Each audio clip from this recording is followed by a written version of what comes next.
Go ahead and call the meeting to order with everyone present. On today's work agenda, we have starting off Mr. Adams. Ken Evans. Yes, sir. Just a quick introductory. As you can see, you have myself and then Dr. Ayers here, Superintendent of Schools. I tried to give a quick, brief summary to the board. So that first attachment is just what I've done is just quoted out the county manager's budget message that was presented to the Board of Commissioners at the beginning of this fiscal year. And you can see it was proposed to basically allocate 8.6 million or 97, a 2% increase to the public schools. If you go down and scroll down, it was also proposed here that public schools have received, or stated that public schools has received a significant amount of ARPA funds. Now, they don't call them ARPA funds, they have another name. ESSERS. And so they have another name, but I just stick with ARPA because it's generally the same source coming from the federal government.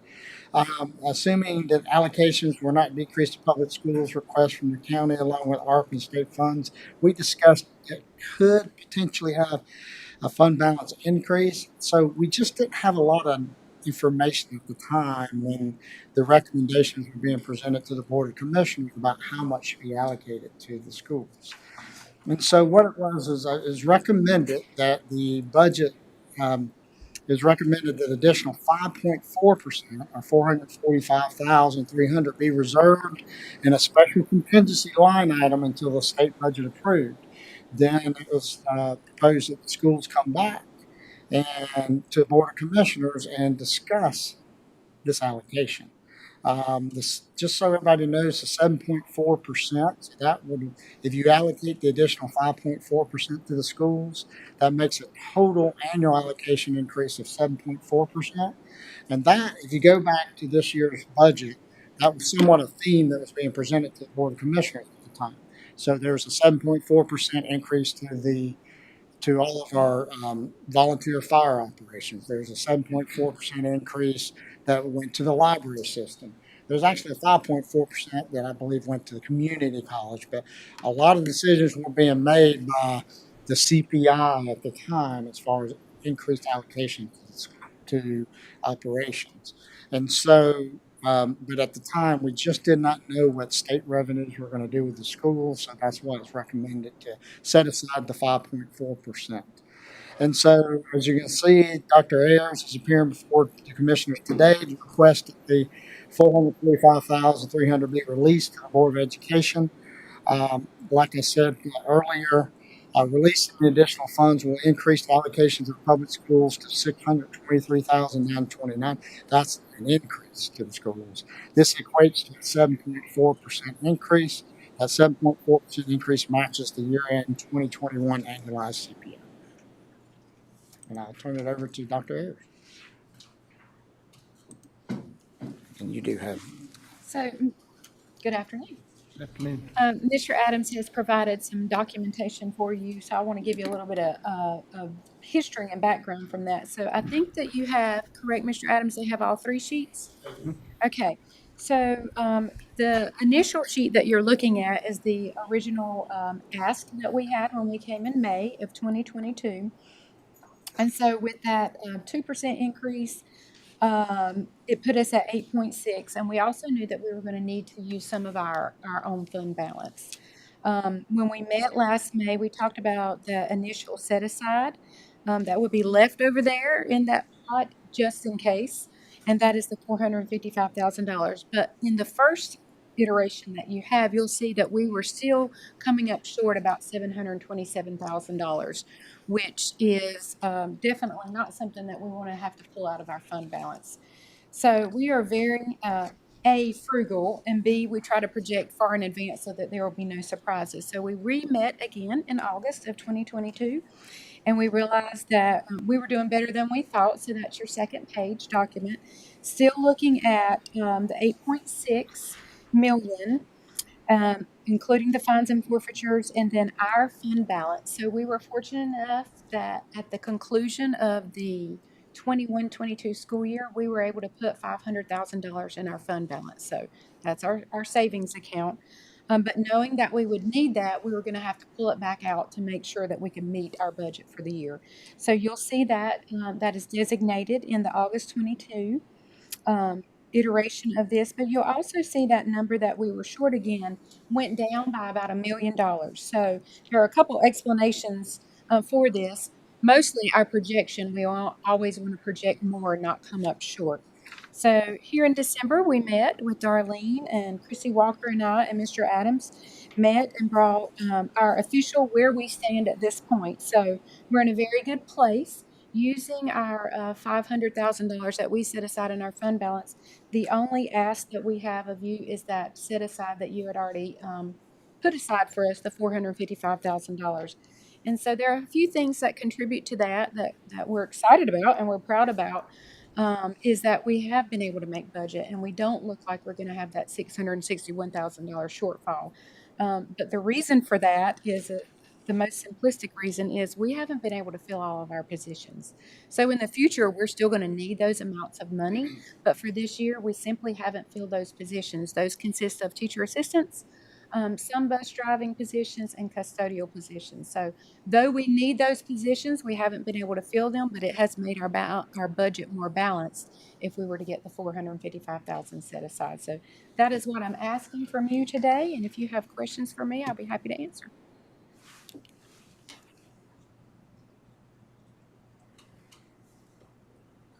With the additional funding,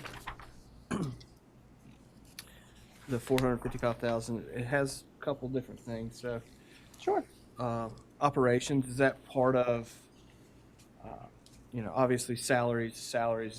Is operations part of custodial, teacher assistant, instructional supplements? Correct. It's all of that encompassed. So I'm glad that you mentioned salary. So probably our biggest hurdle was this year when the state increased the salaries of our non-certified staff to $15 an hour, which they deserve. I say that out loud. They deserve much more. But they did not allocate the funds to cover all of that. So if they were a state position, then those funds were allocated. But if we hire them and pay them in a local position, the state didn't give us the money to cover that, which is why our salary ask is greater than it has been. So looking at our operations with our power and such things and our salary together, that's where we come up with the shortfall. Good question. A couple things to note here too. So as of right now, these are still projections. Correct. So the reality is the 455 from the county, if you chose to move forward and just allocate it to the school board that we reserved, then they're projecting that you're projecting to use $500,000 of the fund, but that's projected. Where we will continue to have these conversations. This isn't just a one and done conversation with us at the school board. We basically every year have these conversations, and what we will do is we'll update that number. Right now, with the additional allocation, it's being projected that the fund balance to go from 3.3 to 2.8. Hopefully that's better. Hopefully what Correct. really happens is you only see a $300,000 drop in fund balance, and then that impacts our future conversations with the school board about additional allocations. And so this is a continuous conversation in regards to what's an appropriate savings for this school operations for the size of their budget. Can they utilize some of their fund balance to help offset and balance their budget? And, and can the county help offset the usage of their fund balance? I would always recommend that the school board keep a good fund balance. Ultimately, at the end of the day, there are larger operations. They do have to make decisions that are tens of thousands, if not $50,000 to $100,000 decisions. You all are starting to see some of the things that come before you in regards to the decisions being made. And so they, as a school board and board of education, need to have that ability to do so. The continuous and ongoing discussion always between the Board of Education and the Board of Commissioners is what is the appropriate amount should that be. You don't want to overbuild your fund balance, and obviously you don't want to have too less of the fund balance. And so we will always continue to have those conversations with the Board of Education. And I think saying that the part to remember is the fluidity of the staffing is always something that is our priority. So, yes, we saved a little money this year, but we also desperately need bus drivers and custodians and teacher assistants. So, that impacts our kiddos directly, unfortunately, but we've done the best we can and we have, made appropriate decisions for our students. But in the end, for next year, I'm thinking ahead, I want to be able to fill all of the vacant positions that we have. The fund balance, the county's required to keep, what, is it 8%? So we are measured to like counties. And how we are judged by the local government commission is in regards to how does our fund balance measure to other like counties. And so ultimately, last that I saw, that ranges, just so you know, in the 30 to 40% range. And so where we're at in our 30+% range is right within our level of our size of government where we should be. It's not, no, it's not 8%. It's more than 8%. That is, and that is the discussion, when we talk about, when you look at counties. Fund balance, when you look at the county fund balance, ultimately it becomes having the appropriate savings, it impacts our bond ratings and things of that nature. We just issued a bond for the pool that we had a very low interest rate. So there are a lot of reasons why we need to have savings, one of them being cash management. And so for us, we support all payroll through our operations. And that is a significant difference between us and the Board of Education.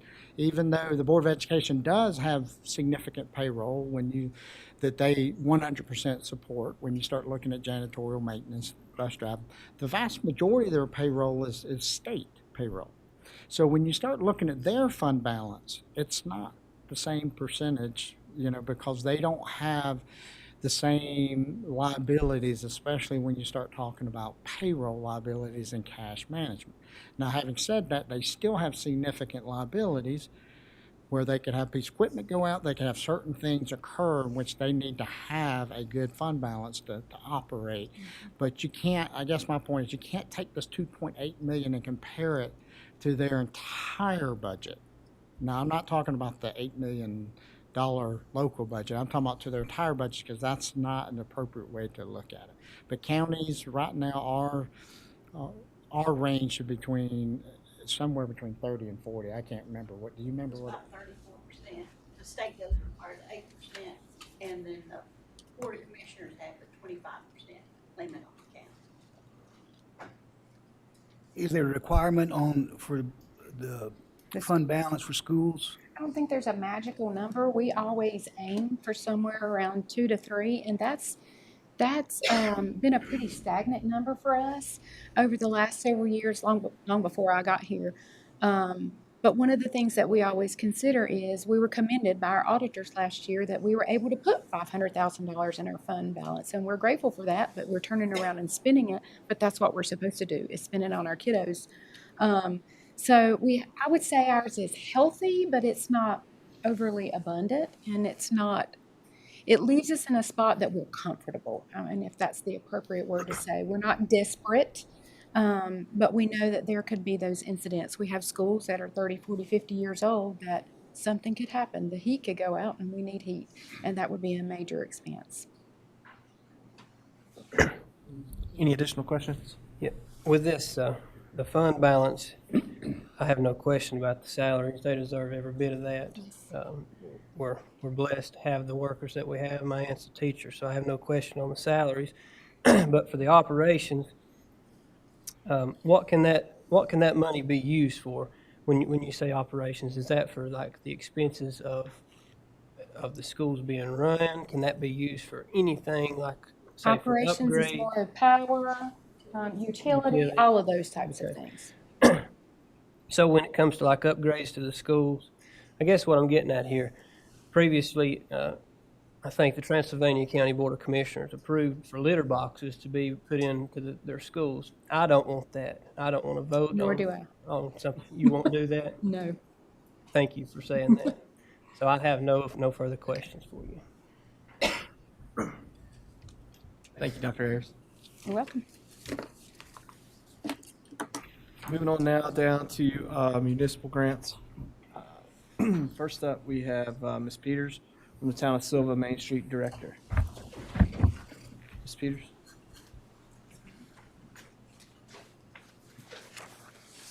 Good afternoon. Thank you so much for having us today and for all the support of the municipalities in the county, especially with this grant opportunity. I'm Bernadette Peters. I'm the Main Street Economic Development Director for the Town of Silva. And with me is Greg McPherson. He is the Town of Silva, one of the Town of Silva commissioners and art professor at WCU. Greg is also responsible for the 4 galleries at Western's Fine Art Museum. One of our economic development opportunities in downtown Silva is to facilitate a walkable community where residents and visitors are encouraged to move around and patronize all of the shops and restaurants. We currently host a heritage walk of historic photos paired with our historic building registry, which I will give you guys here in a minute. I believe you have a packet as well. We're also revamping our tree walk to include plants and flowers in our district. And we're close to completing our catalog of 16 public art exhibits, 4 galleries, and several hosted exhibits at restaurants for a downtown art walk. This walk will include all the art projects, galleries, and rotating art exhibits downtown. So we're asking for a $5,000 municipal grant from the county to help fund the printing of these materials, 4 kiosks to host the 4 walk materials, and 3 rotating murals on our newly vibrant Mill Street. The town and the Main Street program will purchase 4 additional kiosks to distribute downtown and fund the website design and maintenance of these 4 maps that we're going to have in the kiosks. Do you guys have any questions for us? Approximately how many artists will be featured? Or will it be stationary things that are like I think of Ward Plumbing and what they've done on the side of their building? Will it be more of that nature, or will it be? That'll be one of the projects, and that was actually a municipal grant Right. from you guys, the $10,000 mural. Mhm. So that'll be one of the locations on the map. Okay. So more of those, and then rotational, I guess, artwork. We're asking for money for 3 rotational ones on Mill Street, which has been revamped over the last few years. And then the catalog that people will be able to do the art walk with will also feature all the galleries that have rotating artists and the restaurants who have rotating artists in their facility as well. And what would that artwork be? What, you say 3 new pieces of artwork? We have in Silva, we have a little committee that sort of worked on that committee. The original committee worked on the mural, the Silva postcard mural, and since sort of morphed, but that committee would most likely be choosing, and we would probably put a deference in these smaller murals to local regional artists. And we've got some artist names from that original call that we can, choose from, or we could actually put out another call for people to do a small mural.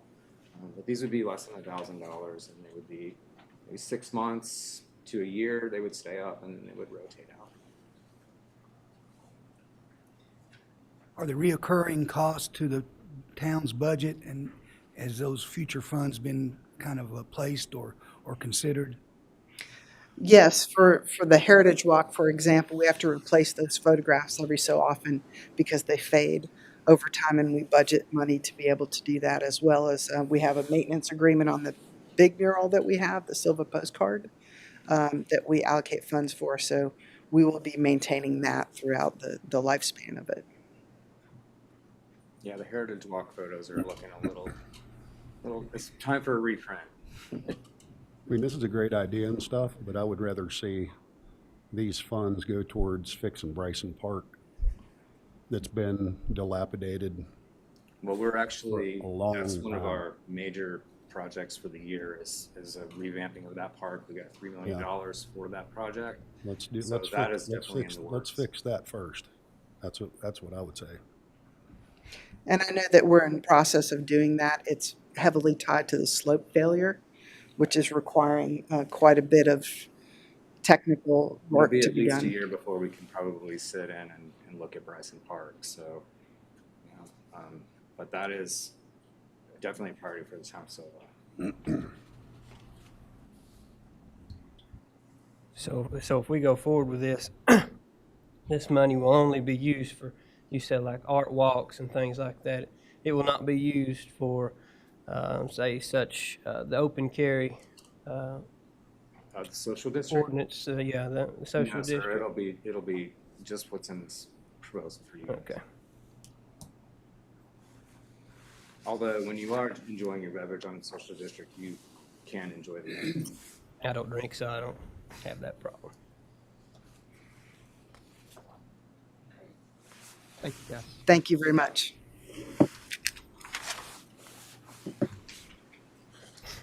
Moving on now to Miss Coffee from the town of Dillsboro. May I ask a question first, Mr. Adams? I neglected to ask earlier, so forgive me. My Board of Education requested back in the fall that we have a joint meeting with the Board of Commissioners and the Board of Education. Forgive me, we talked about it and I forgot to ask you. They have a date set aside that would work for all of them, so I neglected to ask if January 31st for a joint meeting with the Board of Education and the Board of Commissioners would be something that's workable for you all. What day of the week is that? January 31st, it's a Tuesday. January 30th. And we were aiming for somewhere around 6 p.m., if that would work for you all. And I will have a location set if that works for you. That works for me. I'm fine with that day. Okay, I will let my board know and move forward with finding a location. So forgive me for not asking that earlier. So there, Mr. Chairman, there's a consensus to move forward. I had sent out the email to each of you, just letting you know that that would be requested today. So if there's a consensus, then this would be put on the Tuesday agenda for you to vote to schedule that meeting. So is that agreeable to the board? It's a consensus. Yes, sir. Thank you. Ms. Coffee, how are you? Good, thank you. And thank y'all for this opportunity. For those of you who I have not officially met, I'm Debbie Coffey, Town Clerk of Dillsboro. And I'm here to present our grant application. As you can see this year, I have walked through town and looked at some areas that could use a little maintenance, upkeep, and a little love. We need several new benches through town to replace some that are getting very worn looking. Also, as we just finished up luminaires, it was brought to my attention as I was moving cones that our traffic cones need replaced. Several of them have managed to disappear over the last couple of years as we've done different projects. So I was looking at things that could be used not only for our events in town, but also for other activities that we have, as far as the parts of this that are for event signage, traffic cones.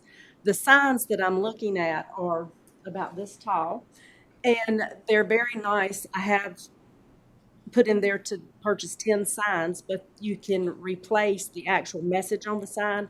The sign panel is replaceable. So we could get some that are event specific for our events, such as luminaries and the Easter Hat Parade, or they could be used to block off the park when we have inclement weather. We need to block and shut parks that we don't have gates to. They can be used as barricades, and they're lighter weight. Although they're heavy duty, they're lighter weight and easier to be managed. The beauty of Dillsboro is we're very small, and I am your staff of Dillsboro. So we like lighter traffic cones and signs that can be moved around, and our events are all done with strictly volunteer coordinators. So when I was looking at things that would have helped make luminaries a little easier for everybody involved, so the stanchion set to mark off the queue line for horse and buggy rides can also be used to set up when we have the Easter Bunny in.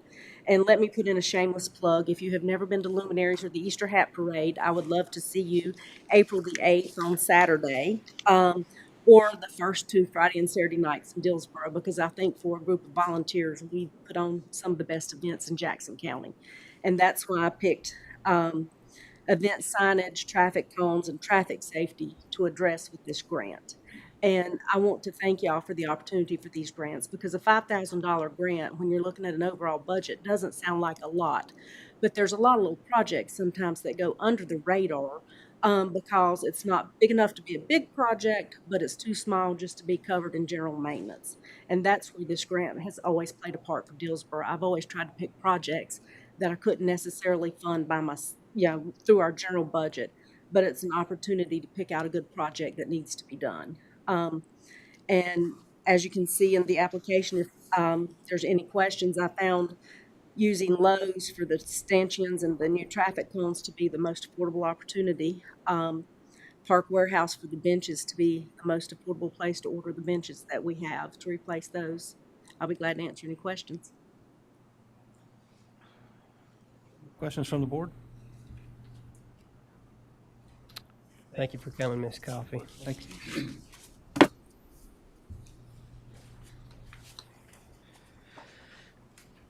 Moving on now, we had a little bit of a reorganization. Mayor Jim Wallace for the Village of Forest Hills.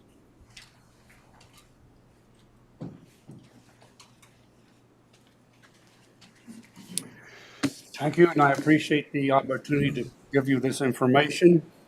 We're requesting a grant to basically start our project of clearing up that vacant lot. It's a small lot, maybe quarter acre or something like that, that formerly belonged to the Dillard Real Estate Corporation.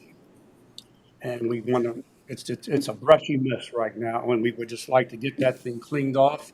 We've talked to Ben Granning, and the initial stages would be just to clean it and grass it. And then later on, the village is going to just talk about putting other shrubbery right there. And the other thing on the non-state maintained roads, we have a lot of growth that needs starting to go out into the road, and several people are grumbling about it, brushing their cars and stuff like that, and we'd like to get that taken care of also. And again, we've talked to Ben Granning. He's been doing our work for many years, and as far as I'm aware, does a very good job and very easy to deal with. So the roadside cleanup is within the actual neighborhood? It's within the neighborhood. It's within the non-state maintained roads. Half of the village is state maintained and half isn't, and that's a whole different story.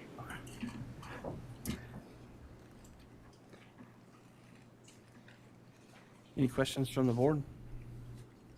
Comment, just want to thank you for your breakdown of this year's grant application, because in the past, it's been kind of vague for some of us. So it's very detailed, and thank you.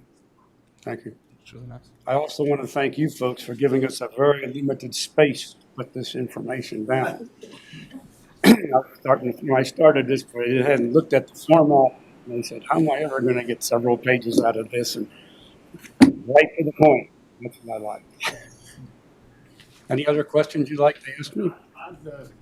I was just wondering, I know Ben, I've known Ben for years, he's a great guy. Mm-hmm. And, I'm just wondering, did you not get a couple more bids? I was under the impression if it goes over $5,000, we had to get more bids, and we have not, because we have worked very successfully with Ben over the years, and he's always helped us. He usually goes beyond the call of duty, just so you know. Any additional questions? Thank you, Mr. Wallace. Thank you.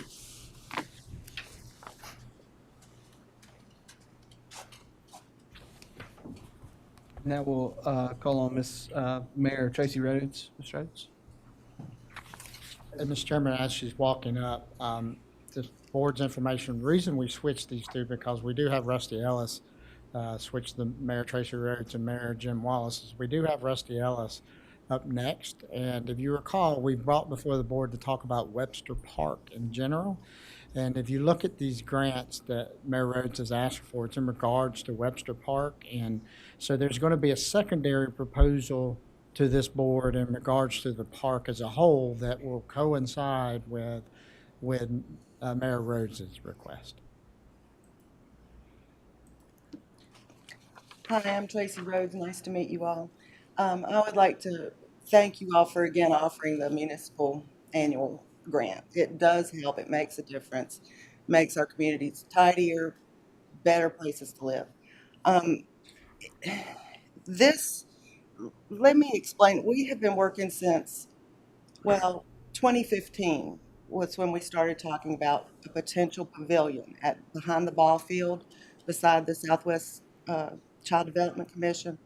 And so we've kind of been using the recent few years of municipal grants to buy park equipment to put there in readiness, to move it along. It's a cumulative project.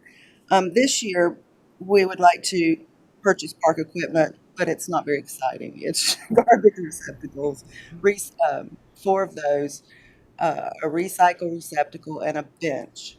The bench this year is planned for in front of Town Hall.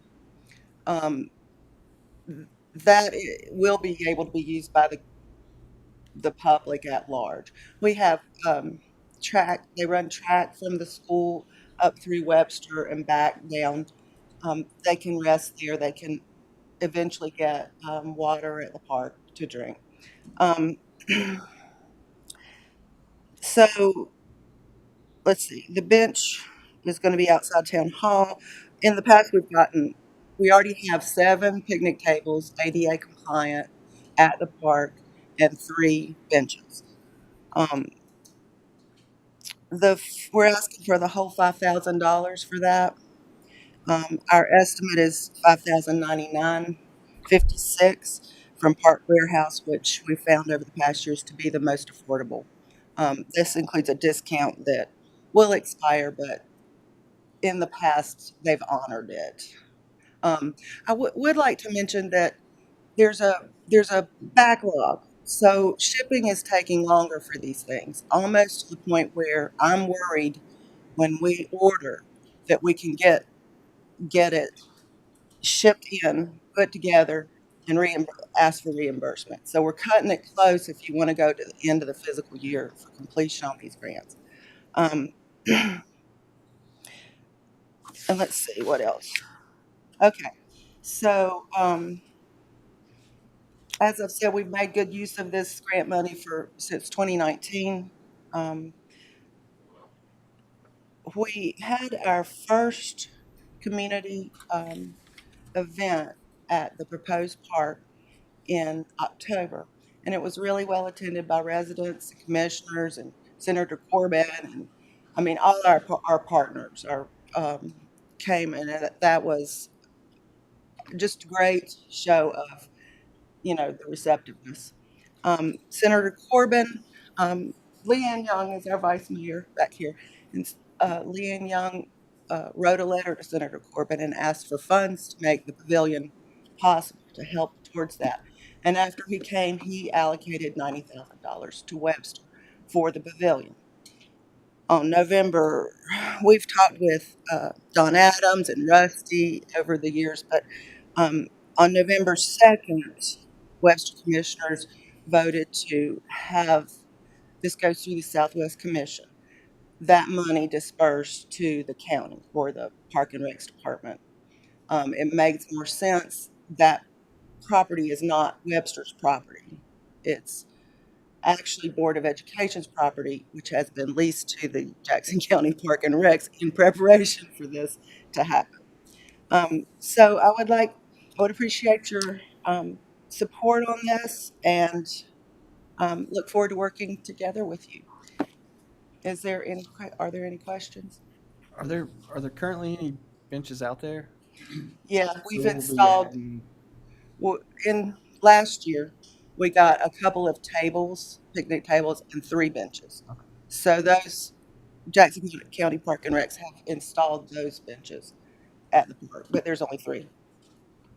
And Rusty has more. He can build on this. You said this bench will actually go in front of the courthouse. This one will. No, in front of the town hall. Yeah. Okay.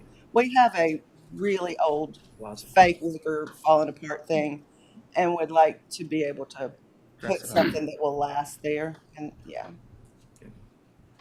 Thank you. Any additional questions? Thank you.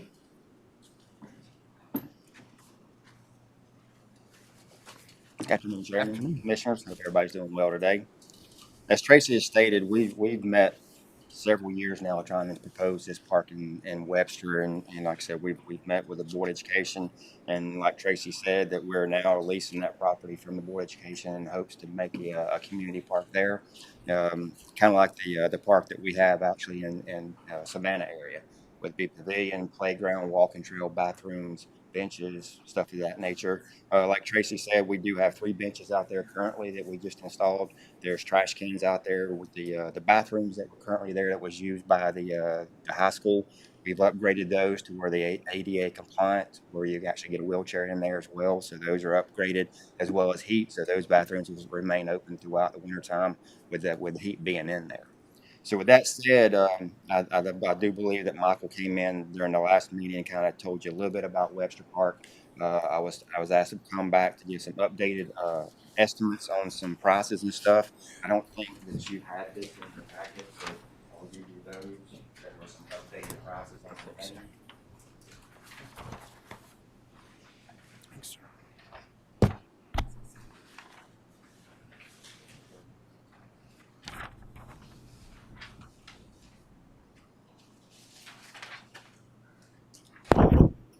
As Tracy had mentioned, Senator Corbin and Representative Clampett secured a $90,000 grant to go towards the pavilion, which they're looking at possibly starting this park out first. And after talking with that, we're looking into possibly doing a shelter with electrical to it, with lights as well. But after talking with Don, sitting down with Don, there's some certain items that also needs to be implemented before we do that, which one of those would be the ADA compliant parking area that you see there on the screen right now. I've asked John Janowski from the planning to do actually a detailed spec of that parking lot area that will accommodate 2 handicap accessible spots, which will be poured concrete, as well as a concrete sidewalk that will lead to that pavilion as well, to where there'll be access for wheelchairs and for handicapped individuals. I met with a contractor on Monday.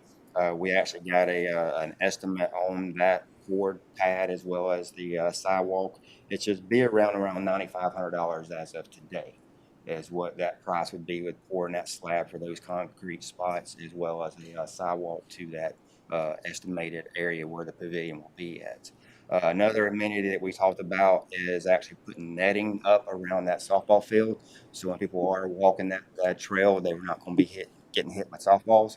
So that netting was first estimate come in at $6,500, and since then the steel and aluminum and everything else has gone up. So that estimate now is you're looking around $10,000 for that netting system to go all the way around that outfield fence.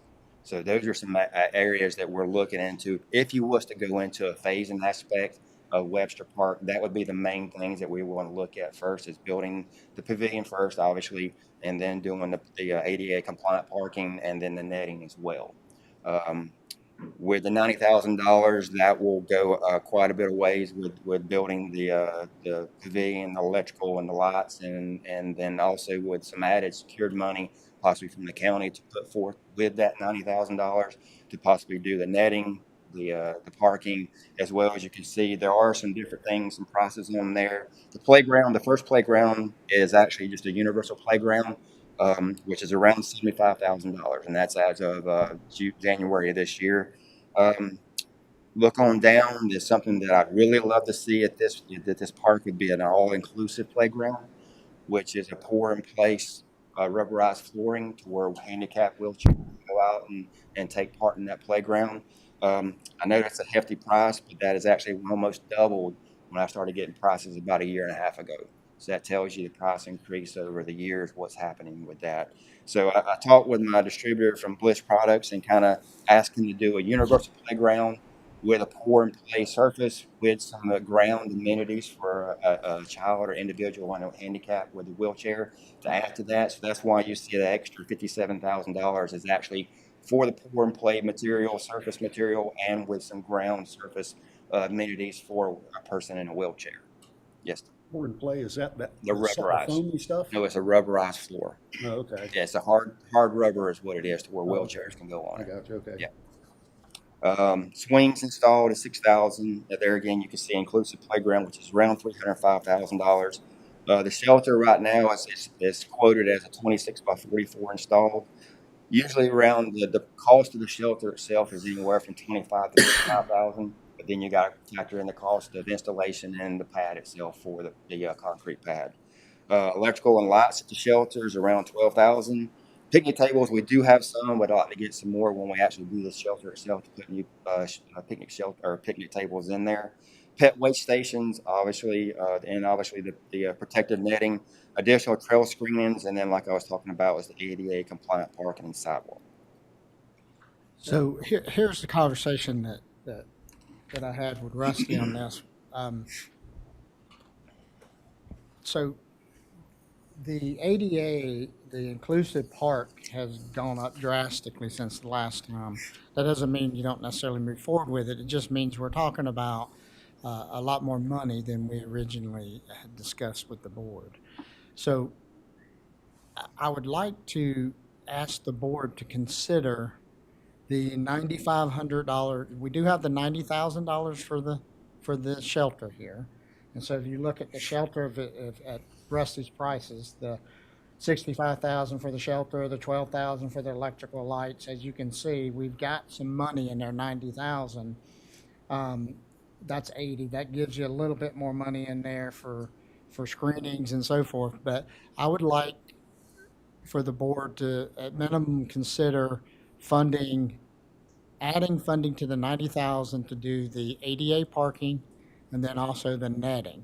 And then what this would allow us to do is to continue conversation for this future playground area and see where that prioritizes. You know, we are going, later on today, you are going to have a discussion about your upcoming budget schedule and also your prioritization within your budget.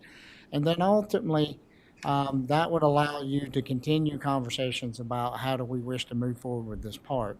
What I would hate to do is wait, till the end of budget time to start with this ADA parking and to start with the netting, because if we were able to start with the ADA parking, the netting, and the pavilion as soon as spring comes, then we will have a functional amenity here for people. And then we can make decisions you as a board can make decisions in the future in regards to the playground, maybe get a little bit more details. That could be part of our budget conversation. But at minimum, I'd hope that we would move forward with the pavilion, the ADA access. The other thing too, and now that we have the mayor here and we have representatives from Webster, I just want to make sure everybody's comfortable with the netting, because the netting will change the visuals of what you see from Main Street. Okay, so that is another component that I just wanted to make public statements that ultimately, if you turn this into a park, okay, whether it be an accessible park or a regular park, if we drive people back here and we put that netting, describe to us what that netting would be. The netting is actually a series of probably about 16 poles that are probably about 16 feet high. And then you have netting, obviously, that connects each one of those poles itself. So you're going to have a continuous, 16 poles every 15 to 16 feet. And then you've got that netting that goes all the way around the outfield. Netting is typically black. Yes, sir. It's typically Black. Black. And so just understanding that I'm assuming that the town of Webster and everybody in the community is comfortable with the, would you say 16 foot? 16 foot high, yes. 16 foot high netting that goes to the length. But I would think we would need the netting, the ADA accessibility to go along with the picnic shelter. And then if the board is agreeable to move with a minimum of these elements, then that would put a facility in place. We could start in spring or as soon as we can and put a facility in place to be utilized in spring and summer. And I agree. The netting is something, because obviously from what Tracy and the board there, there are functions there that will be in that grass area. So with your back being turned, with softball possibly going on, you don't want The safety issue. exactly. You don't want balls flying at any time, regardless of whether it's a function there at the facility, but also walking as well. I don't know if Michael had mentioned to you that Commissioner Bryson had. Yes, also I was going to mention. I caught that about the left field side of, the right field side of the upper field, the colorway. Yes. Yeah, I mentioned that to Troy, and they're going to get with Frank and look into that as well, see if there's a possibility. I would like to see it around both fields, Both really, fields. because I think the reason that they quit having league softball up there is because of the walking path around both fields. So I mean, I don't think it would hurt anything to have it around both fields. You wouldn't have to have as high of poles there. Right, Because that's- obviously it's a 350, Yeah. 315-foot fence versus 280 here, so. Right. Yeah. And as well as, I mean, Mark Watson Park. I mean, I'm not trying to get off on a bunch of No, different- you're definitely correct on every one of those fields. There is an issue, especially when you've got a walking trail just on the adjacent side of the fence itself. Yeah, Mark Watson has the dog park down there and everything like that. So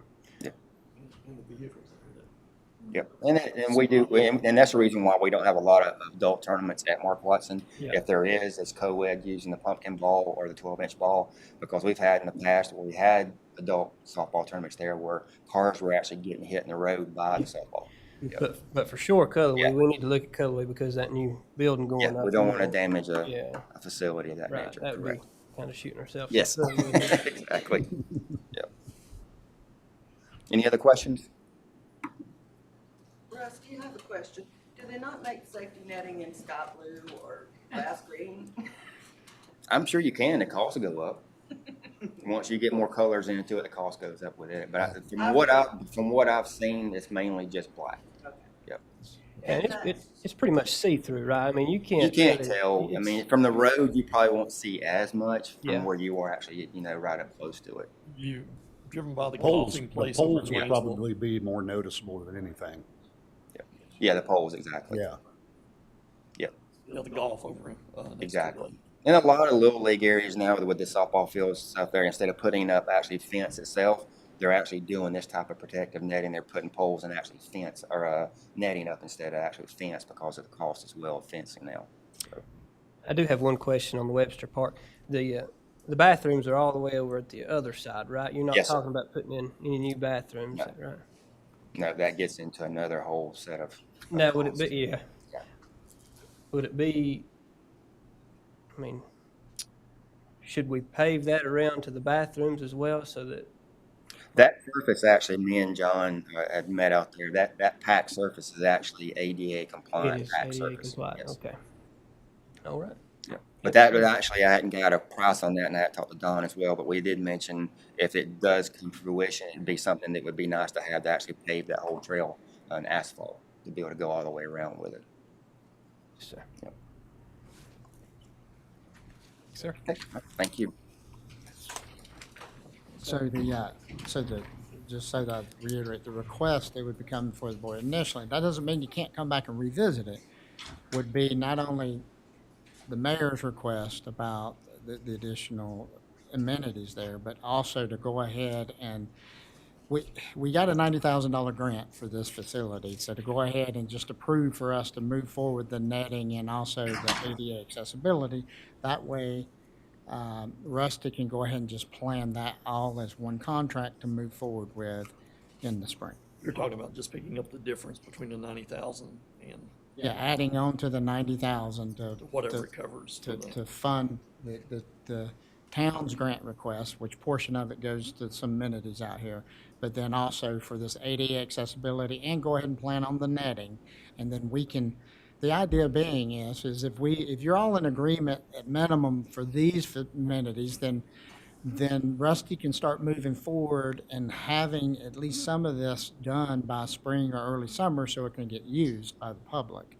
And then, from the park standpoint, it doesn't mean we remove that from the conversation, but generally these are other contractors, right? Correct. These are not the same contractors that are going to be doing, you pay a park company, a park equipment company to come and install that. So that's just, can be a separate conversation. I would like to say that the $90,000 for the pavilion, needs to be dispersed by, June of 24. Yep. Yeah. And then like Don was saying, on certain things like the playground, the shelter, there is like I think Ms. Coffey was talking about, or you were talking about the shipping dates and times and stuff.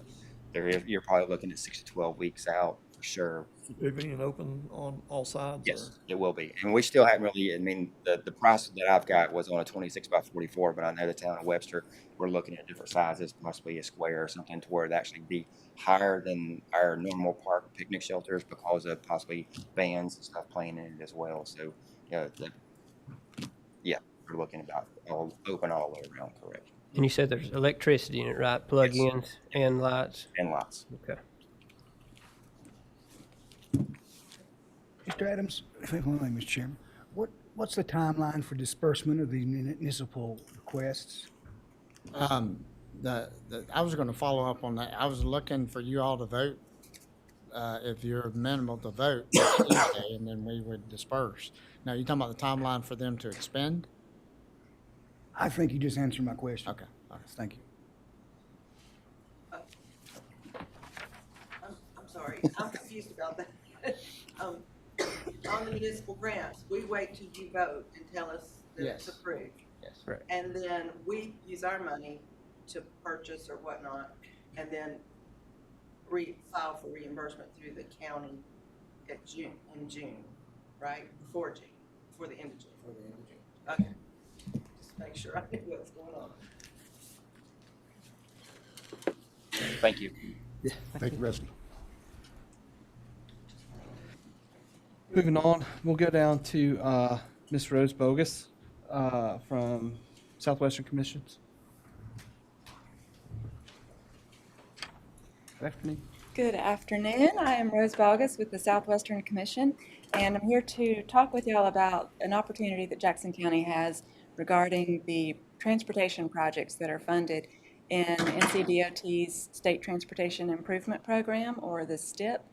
They are currently in the process of developing their STIP for 2024 to 2033. It's a 10-year document, and it's been a very unusual process this time. Normally, they go through a prioritization process where they add projects to the STIP and give them funding and schedules.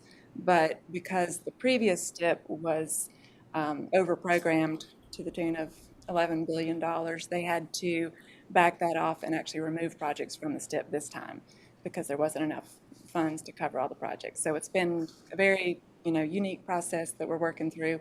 Hope to get back on track this summer with the next round of that process. But for now, Jackson County has two projects that have that are in the funded but eligible for swap category, and one project that is not funded but is eligible to be swapped into the funded category. And the project that is not funded is STIP number R5881, and this is the NC 107 and US 64 intersection improvement at the Cashers Crossroads. So that is the project that's not funded. And the one, there are two that are funded.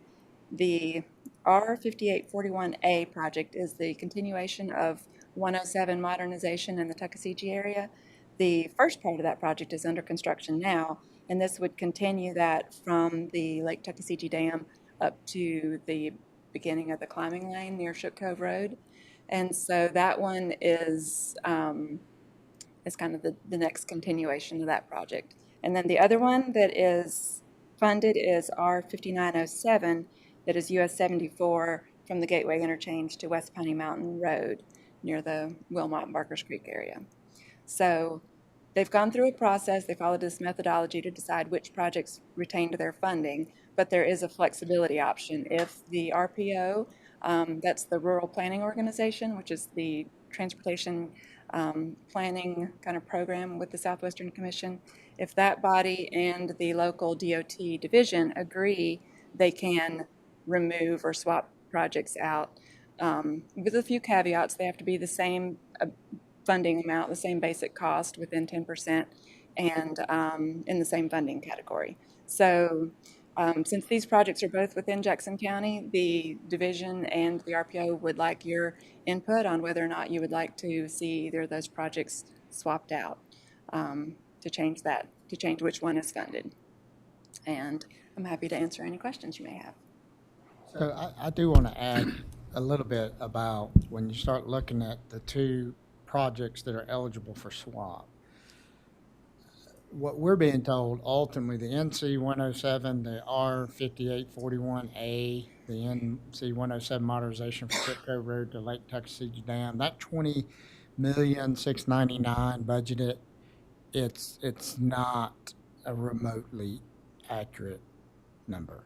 Meaning, you can see the timeline here, right away of 2028 and construction of 2030.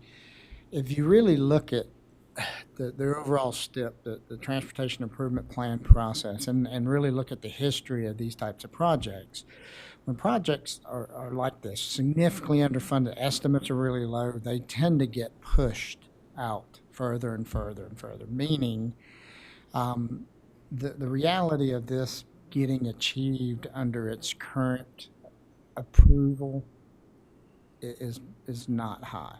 Okay. You would have to really go back and try to get them to do a re-estimate and try to get it, see how it would do or fare in the process when you've gotten an accurate estimate on the project itself.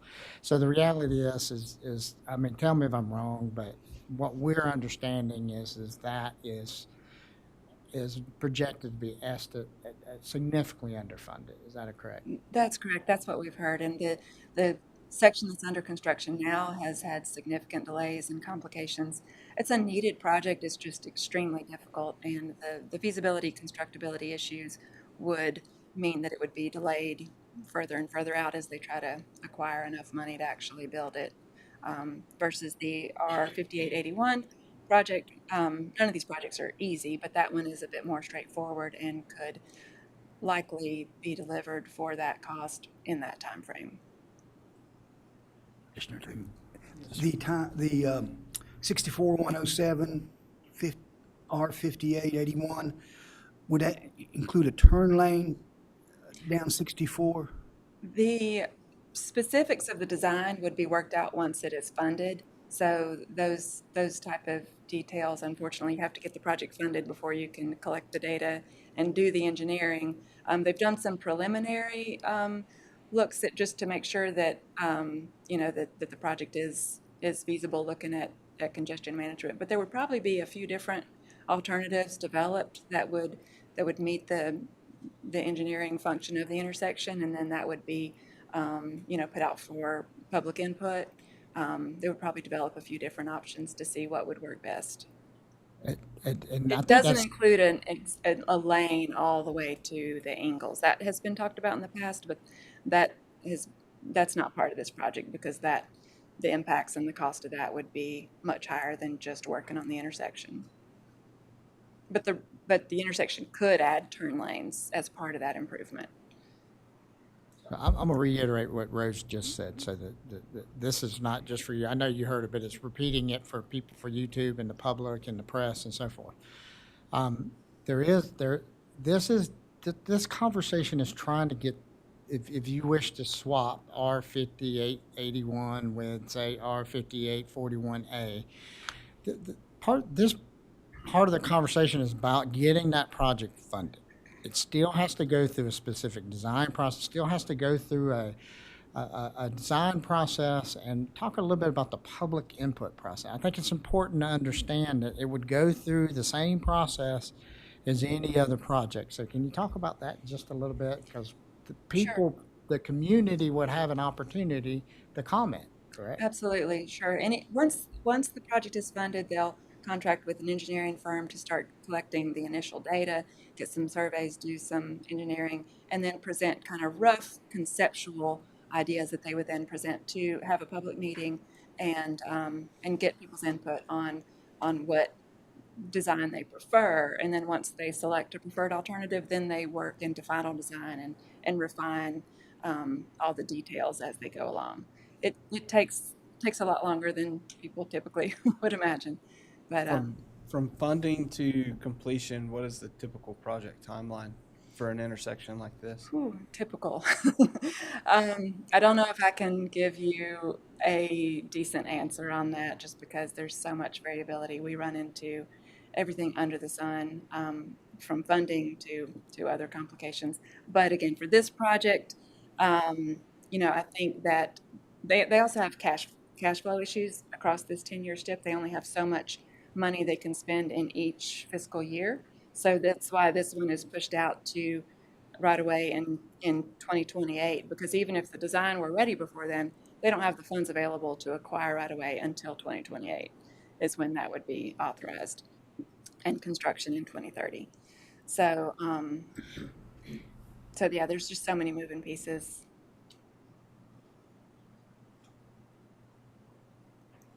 Ballpark, a moving piece. How about a few years? 5 years. 5 years. A few years. If we started, I guess my question is, if we funded or it was funded, would we see engineering this time next year? I would think so. I would think they would get started on the engineering, because that's such a much smaller part of the budget than the right-of-way construction. Getting it funded in the STIP would allocate funding for the engineering part and the environmental document and all those types of steps. Any additional questions? Mike, did you have any? I think just the understanding and the timeline on this, DOT needs some input back from the RPO, which the county is a part of, and probably just looking at a consensus that this is a swap that the county would like to engage in, because the RPO has some lead up work that they have to do, and they meet by every 2 months as opposed to the commissioners that meet every month. So we're just trying to get that idea if that's the consensus of the board that allow us to work with Rose and the RPO to kind of start moving this forward. DOT needs to make these decisions by mid-March. So when we go, this is really what process this board wishes to go through to empower Chairman Letson as your RPO representative to take this to the RPO, because this does have to have approval from the RPO, and that date is set for when? I want to say it's March 17th is when they want the information in. That's when it's due to NCDOT. Our RPO board meetings are January 23rd and March 27th, so it falls, the deadline falls before our March meeting. I think is there a consensus that we need to move in this direction?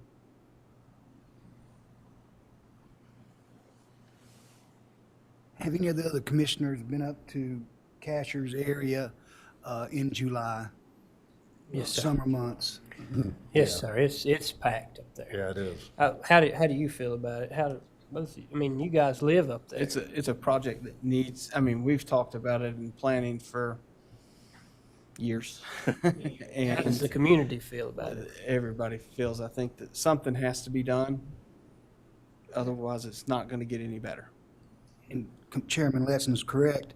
The 20-some years ago, there was a roundabout type of art design for this intersection, and it was a 2-lane roundabout. The community did not, roundabouts were new at that time, and Jackson County was kind of one of the first to be in our West North Carolina area to get one, so the community was very resistant against that. So, and then this project got put off, and the growth just didn't stop, and population. And our area of the county, I think census went up about 18%, if I remember correctly. So that the population growth year-round has grown that much too. But I think in my conversation with Miss Austin, a 1-lane roundabout would better fit in the right-of-way, reducing the extra cost. That design has not been set in stone yet, but and that's something. I went through a 1-lane roundabout in Waynesville today, and there's that great one out there by SCC, and it works wonderfully and keeps that traffic flowing. So with that said, I've been in conversations with DOT probably for 2 to 3 years on this project, and I know Chairman Letson has too in various planning boards. He's been involved, so something has to be done. I'll rely on the engineers to come up with that design. So I'd like to see something, consider this swap. So a 1-lane roundabout with turning lanes. Correct. Kind of like, there's one in Franklin, near the Franklin High School, and it's a 1-lane roundabout. But before you get to the roundabout, there's a turning lane So if you're going right, you just take the turn lane instead of going around the roundabout. Is that what? I would just encourage you to think about roundabouts, but not to try to not to try to get set on one design, because that's what the engineers will look at, the different alternatives. And they'll present usually 1 to 2 to 3 different alternatives depending on what they believe is feasible engineering wise, and they may include a turn lane and they may not. But just to understand that at this point in time, we won't know. We don't have any additional information to tell you exactly what that design may look like. And when that design comes up, we'll have the decision to vote on that. Right? Well, the DOT will go through public input process, and they have that built into their system. But they will come back to the Board of Commissioners to ask for a vote on that. But then it becomes a DOT facility, but the STIP process, that road process, is the process that we use in working with DOT to improve our road systems in county jurisdiction. My only concern is if, they do something that Cashers, the town of Cashers, or they don't like it. The people of Cashers don't like it, Well, I mean, we can't ever get a complete 100% on every traffic issue we have. And it's what's going to, engineers are going to help us determine what's best for our communities, and that's who we have to rely on. The people that study traffic counts and understand, okay, well, of a four intersection, I guess 2 roads intersecting, where's most of the traffic going? Is it right, left, straight? And from that point, make a determination, okay, well, this would warrant a little additional, maybe a secondary turn for people going to the right, but no one's really turning to the left, and it's a third of that populace. So we'll make that a little bit less inconvenient, or however they determine that. Yeah. But if we do nothing, I mean, we back up to the Continental Divide sometimes during the summer, and all the way down to Sapphire Country Club on the 4th of July. And if it's not moving, then, and heaven forbid, emergency services have to navigate that process as well. And it just makes sense to go ahead, in my opinion, with a swap. If we're afforded that opportunity. If we're not, when would our next opportunity be? Well, so as it stands right now, we would have to the county and the RPO would have to reprioritize the Cashers Crossroads. We do not know where that would score in P7. And what happens is when you get unfunded or projects that don't have committed funding, you've got to reprioritize them every year. And I can give this over to Rose and she can explain much easier. But you reprioritize it. But that goes back into the mix of every other project that's being submitted. So you may have Cashers Crossroads scored really well this last time. It didn't get the funded category, but it got into the developmental steps and got included. Next time it may not be, because the projects it's being compared against, it changes each iteration. At this point in time, we have an opportunity to move that from the unfunded category to the funded category. And once it has funding, the project can begin to move forward to construction. But there's a few steps in between getting it on the funded list and actually in the programmed step, and then starting to see the fruits of that labor. And Rose can tell you in this week, those time frames, the 2028 to 2030, we understand at this time those are still fluid dates as DOT is. But if they've committed to funding, they're going to build it. That the time frame may change back and forth.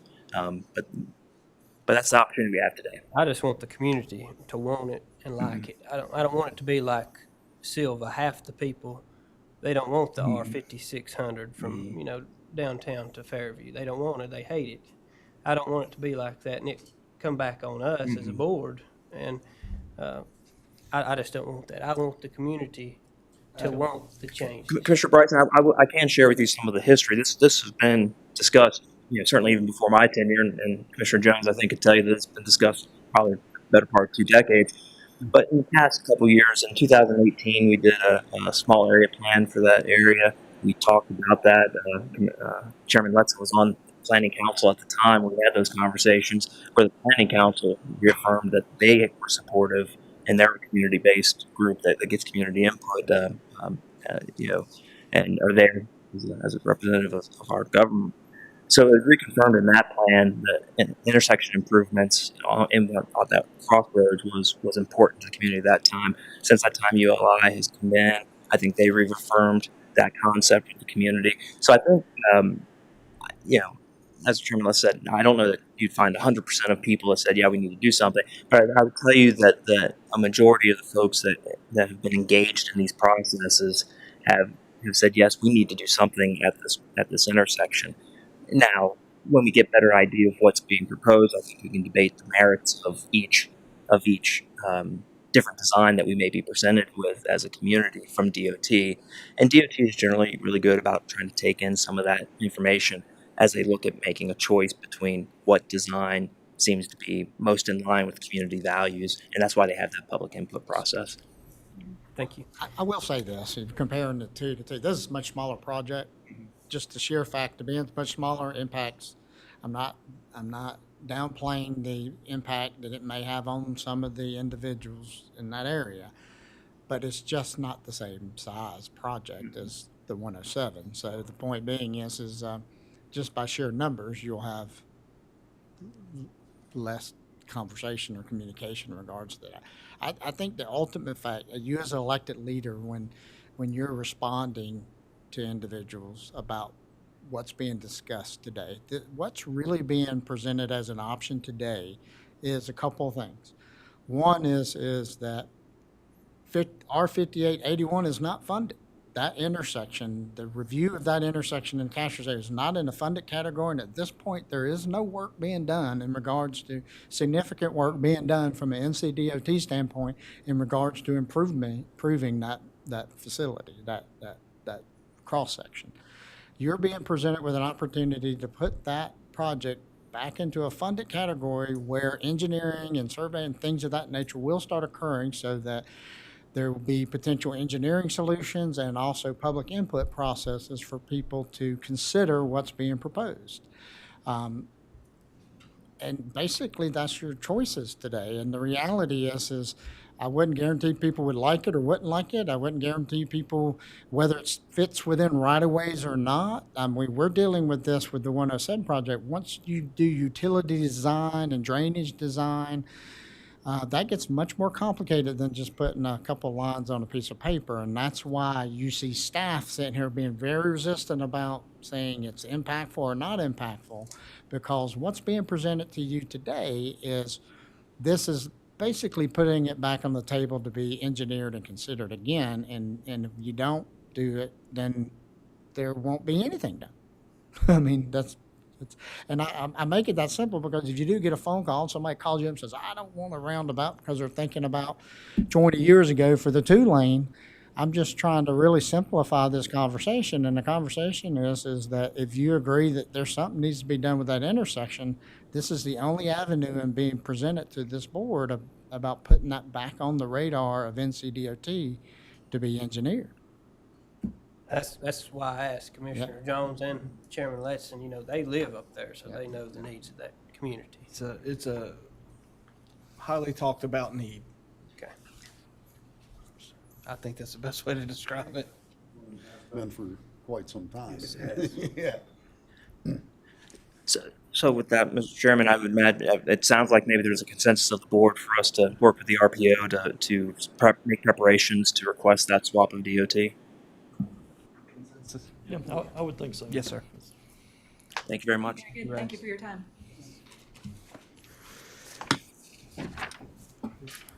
Would y'all like to take a quick 15-minute break before this one? Or 10-minute break? I know this one's going to be pretty intense. Is that agreeable with the board? Sure. We'll re-adjourn at 2:26.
Mr. Poston.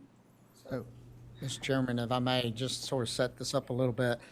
I did invite Mr. Poston, our planning director, to come and talk to the board about the subdivision approval process overview.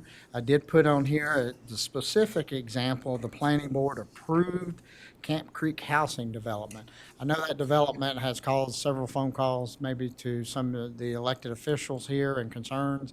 So what I'd ask Mr. Poston, and also we did have some commissioners with some specific questions, is to really just come and talk about the approval part so that we're all on the same page about how any subdivision in this county, if somebody, a developer wants to come to subdivide, how that process works.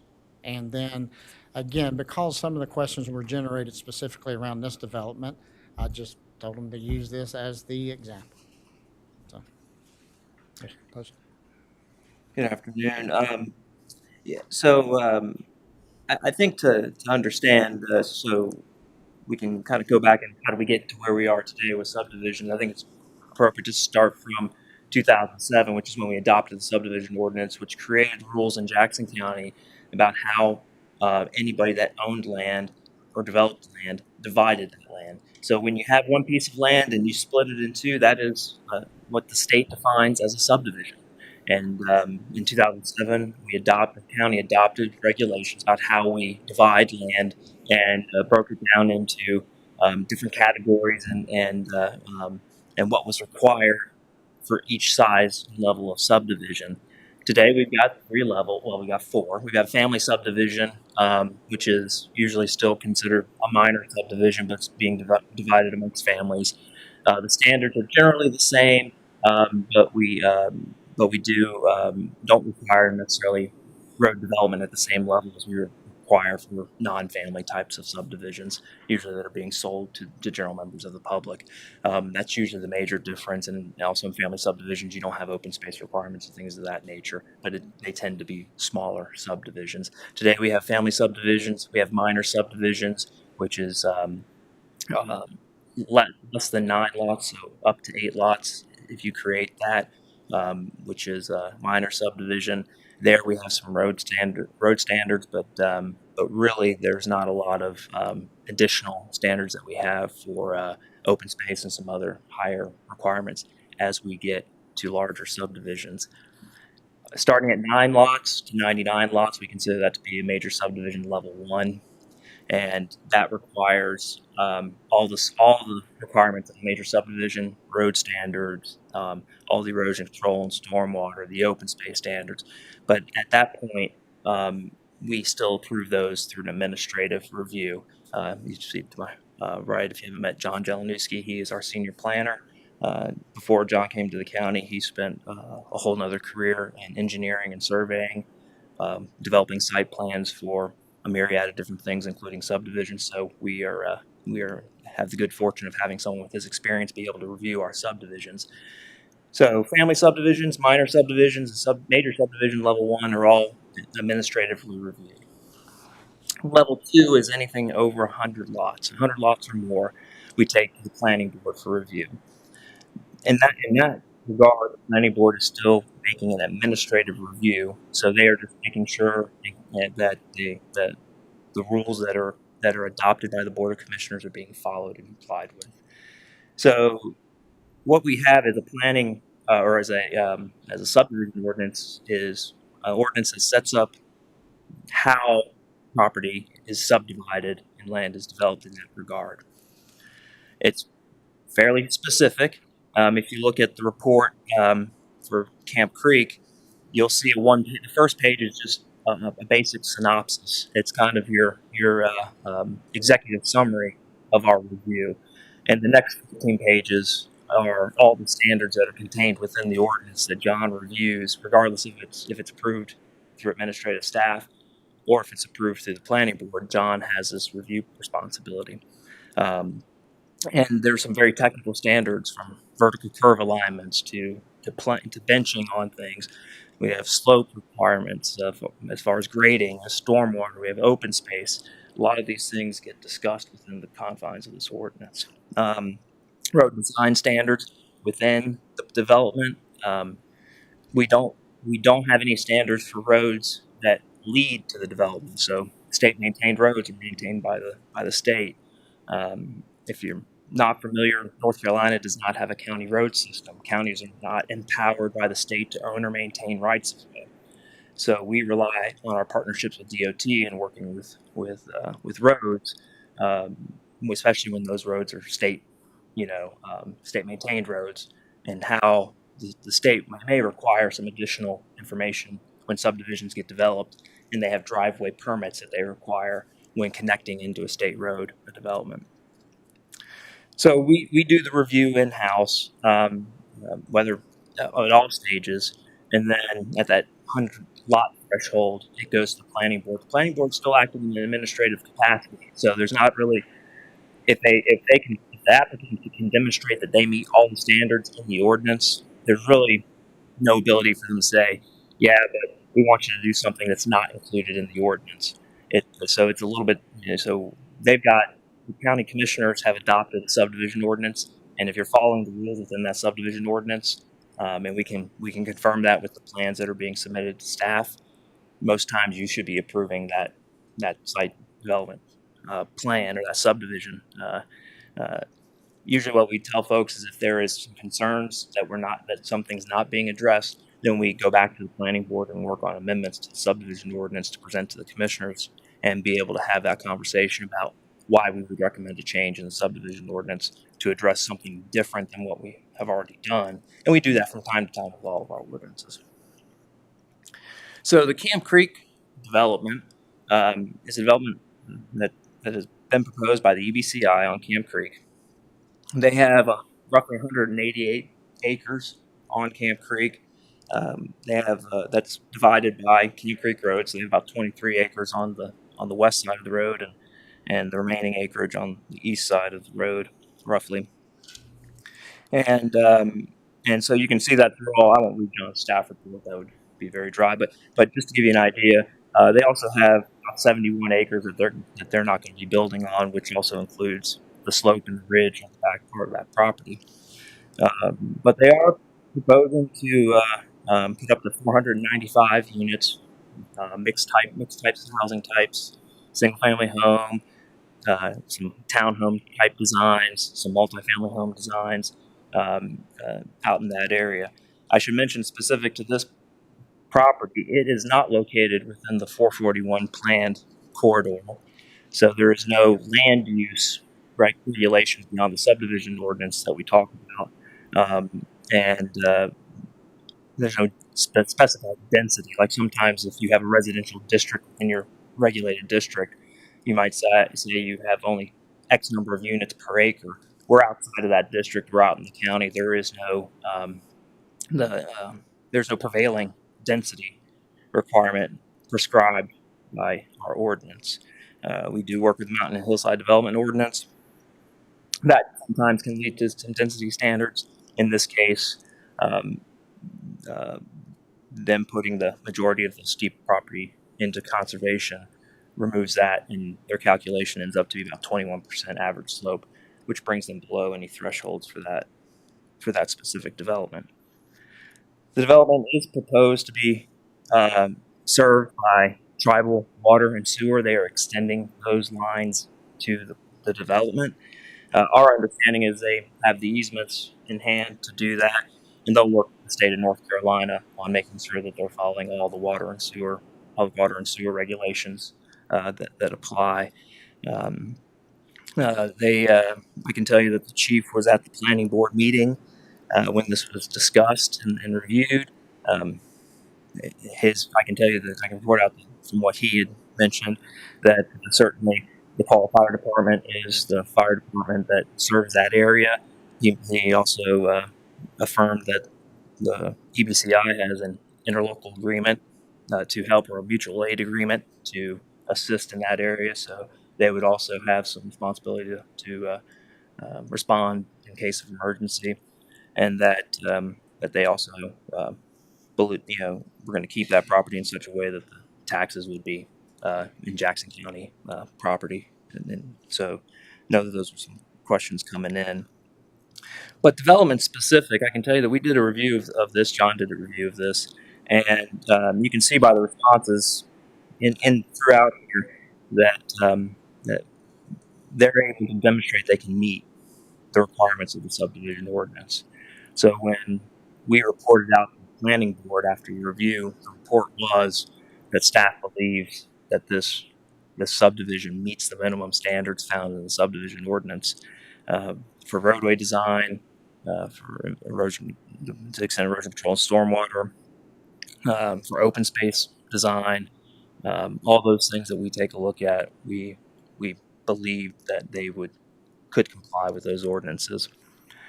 Once they get the approval, that gives them the ability to submit their erosion control plans. That gives them the ability to start moving forward with all the any additional permitting or any other organization they need to move through. But they also have to submit us a set of final plans for each phase. And so with each phase of the development, those 4 phases, we'll receive in-house, and John will review the actual final grading plans for each section to ensure compliance. And then we go out and once those are done and look at it on the ground and make sure that what was on the plan is on the ground. So there's a continuation of this review process by the planning department until we're able to release each phase as a final approval and move forward. That is a really brief overview.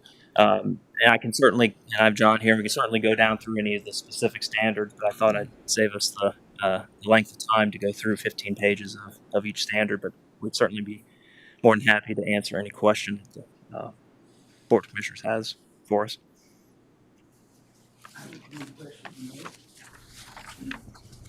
What's a shotgun style home? It's going to be, they're usually narrow, long homes. You see them sometimes in more urban areas, John. It's kind of, you walk through, and that's the type of home where you walk through the kitchen, or the bedroom to get to the kitchen in the back of the home type of thing. Have a hall. Open up to From room to room, yeah. To get to the next room.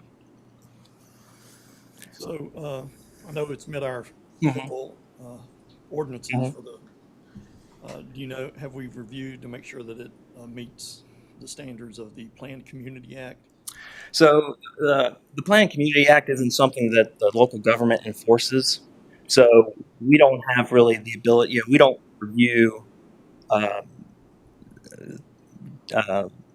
state statutes and rules that we don't have the authority to enforce as a local government. So what we do enforce and we do look at is what the commissioners have adopted. If there's any state statutes that direct local governments to review certain things, we will do that. Usually, a good example of that is watershed classifications. Right. I know we don't have the authority to stop them on enforcing them.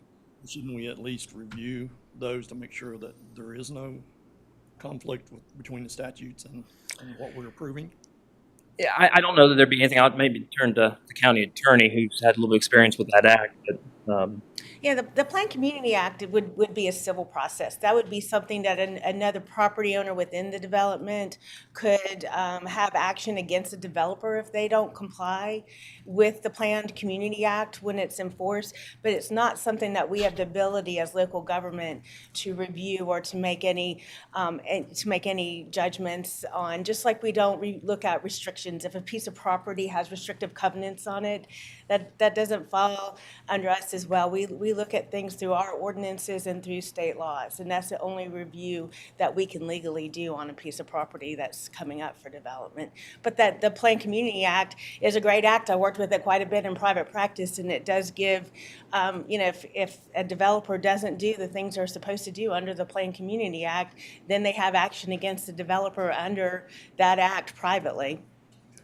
But I think the things that we would continue to follow through with are, we have specific road design standards based on the type of development that it is. We will ensure that those roads meet the county ordinance. So the access, anything that does fall within our purview, we will ensure from concept to final construction plans to what's actually put onto the ground.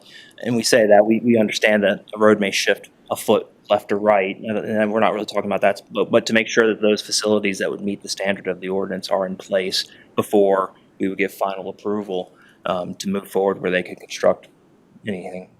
I've never read the ordinance. Mhm. Minimum lot size. We do, well, it depends on the area of the county that you're in. So if you're in one of our regulated districts, Cullowhee, well, not Casters doesn't have one, but could, theoretically, and then 441. If you're in one of those districts, you do usually have a minimum, or what we call a density standard, which tells you how many units per acre. And then in some cases, we will have some requirement for road lot width or road frontage and things like that, which helps you design lots. Yeah, and the only other place that we would have that would be watershed regulations, where the state would require no more than 2 units per acre. But they still don't prescribe a minimum lot size. Like you can do higher density, or what they call conservation design subdivisions in those areas. So not in this specific area, we do not. How close can these houses and dwellings be to each other? Are they the same type of houses that's above what is that, Whittier Baptist Church down there in Swain County, around at the old Whittier School? So I think because those down there, Mhm. you can listen to your neighbor's television. I mean, from your Yeah. So I think you have a couple different product types here, and John can certainly speak to this a little bit more, but it's going to depend on, you got townhomes, so they all share, that they're going to share a wall or in between usually. You're going to have some multifamily, which certainly would. They do have some shotgun style homes, which are typically closer together.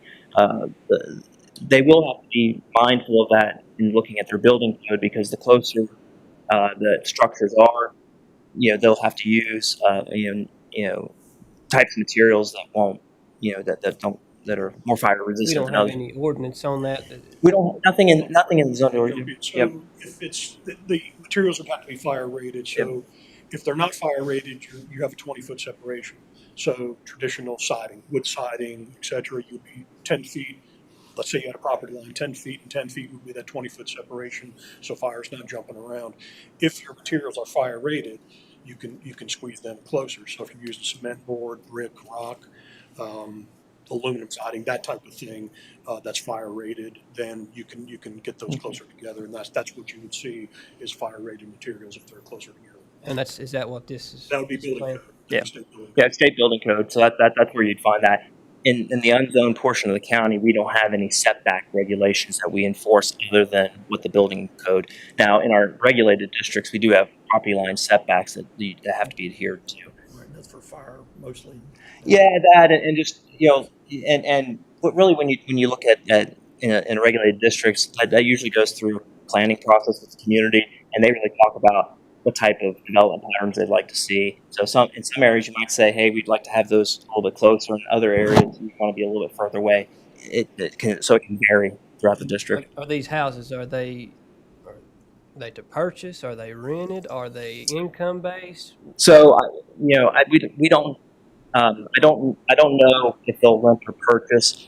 From the work that we do, it really doesn't factor into how we look at it, because the state tells us we have to look at a single family home as a single family home or a multifamily home. So I don't know that I can answer, and there may be a combination, and but certainly what we're tasked with and what the state allows us to look at is the impacts of the actual style of housing. Additional regulations if it's a rental property versus a single family home. Not from our standards, it isn't, because if you rent out a single family home or you live in a single family home, the rules that we have just need to know if it's a single family home. If it's a multifamily home, we have some things that fall into play. And anybody can go there and live. Is that right? Anybody in the community, anybody, not just natives. That's the conversations that we've had. Yeah. This is an ongoing project. Yeah. You've been talking to them for 4 years. Yeah. I mean, I have nothing against that, but I mean, Yeah. it's Our understanding is that it's not just simply meant for tribal members. Right. But neither can I sit here and tell you that couldn't happen, because what we're looking at is how does the style of development fit into our ordinance structure. Yeah. And I have no problem with that. The only problem that I have is, if there's going to be the EBCI is doing this, Mm-hmm. and our sheriff's office, we're gonna Mhm. have to, Yeah. if something happens, we're gonna have to send deputies down there. If a fire breaks out, we have to send our fire department down there. Right. So, I mean, what advantages, I mean, we're gonna get taxes Yeah. from that. I mean, there's no advantage for Jackson County when it comes to the Yeah. land. So I think for us, we take a look at whether it's the EBCI bringing us this development. In this case, that's the applicant and the developer, but it could just as easily be any developer coming with us and could propose similar plans. So, traditionally, and maybe Mr. Adams wants to jump in. I'd say that we've seen more, well, sitting on the planning council, we have, this is the first one that's come up for me here. But there are hundreds of these that go on all around the county that have to meet the same, whether it's EBCI or XYZ Development Company, it's the standard and the same. So if EBCI was not putting this project into plan and someone else came in, they would still have the same questions. We would still have the same tax base. If you took that off and another company came in, we're still going to have services that we have to provide, and sheriff and fire and so forth. So, while it's our neighbor, it shouldn't be, we're having to now do this. We were going to have to do it despite the development. If someone on Camp Creek Road needed assistance, sheriff, fire, is still going to respond. So that's my perspective. Yeah. But at the same time, it's not Jackson County's, plan. I mean, us as a board, we should have a say-so in, approving a plan this size. I mean, in my opinion, but it's my understanding that we have no say-so. Well, I mean, if that's the case, maybe I should just pack my bags and go to the house. But Well, and Commissioner, I think there is, what the Board of Commissioners do when they adopt the ordinances, they help set the standard of how development happens. I understand. Yeah. I understand from your standpoint. Yep. So if we feel there's a need to change to say maximum community size of 400 homes, unless we need a special use permit, that's what we have to direct planning to establish. It wouldn't change this project, but it could change future projects. And to clarify things, I have nothing against the EBC. I was just using that. Sure. Nothing against them at all. I think we can agree that it's going to create additional strain on our fire department, Qualla. It's a small fire department, and our sheriff resources. Right. It's going to take taxes a while to catch up, to pick those up. And how do we fund that? It's going to be different. We're going to need a larger school in Smoky Mountain Elementary. Right. How do we fund those? Because North Carolina Supreme Court has already ruled that impact fees are unconstitutional in North Carolina. So we can't charge those. So. And I think that, and much like the chairman's saying, when we think about this, we see, I know we don't see 495 unit developments a lot, but we do see a lot of 30 and 40 and 50 lot subdivisions throughout the county. What Mark was saying was that Mark's been on the, Chairman Ledson's been on the planning board, and then the planning council of Cashers before that.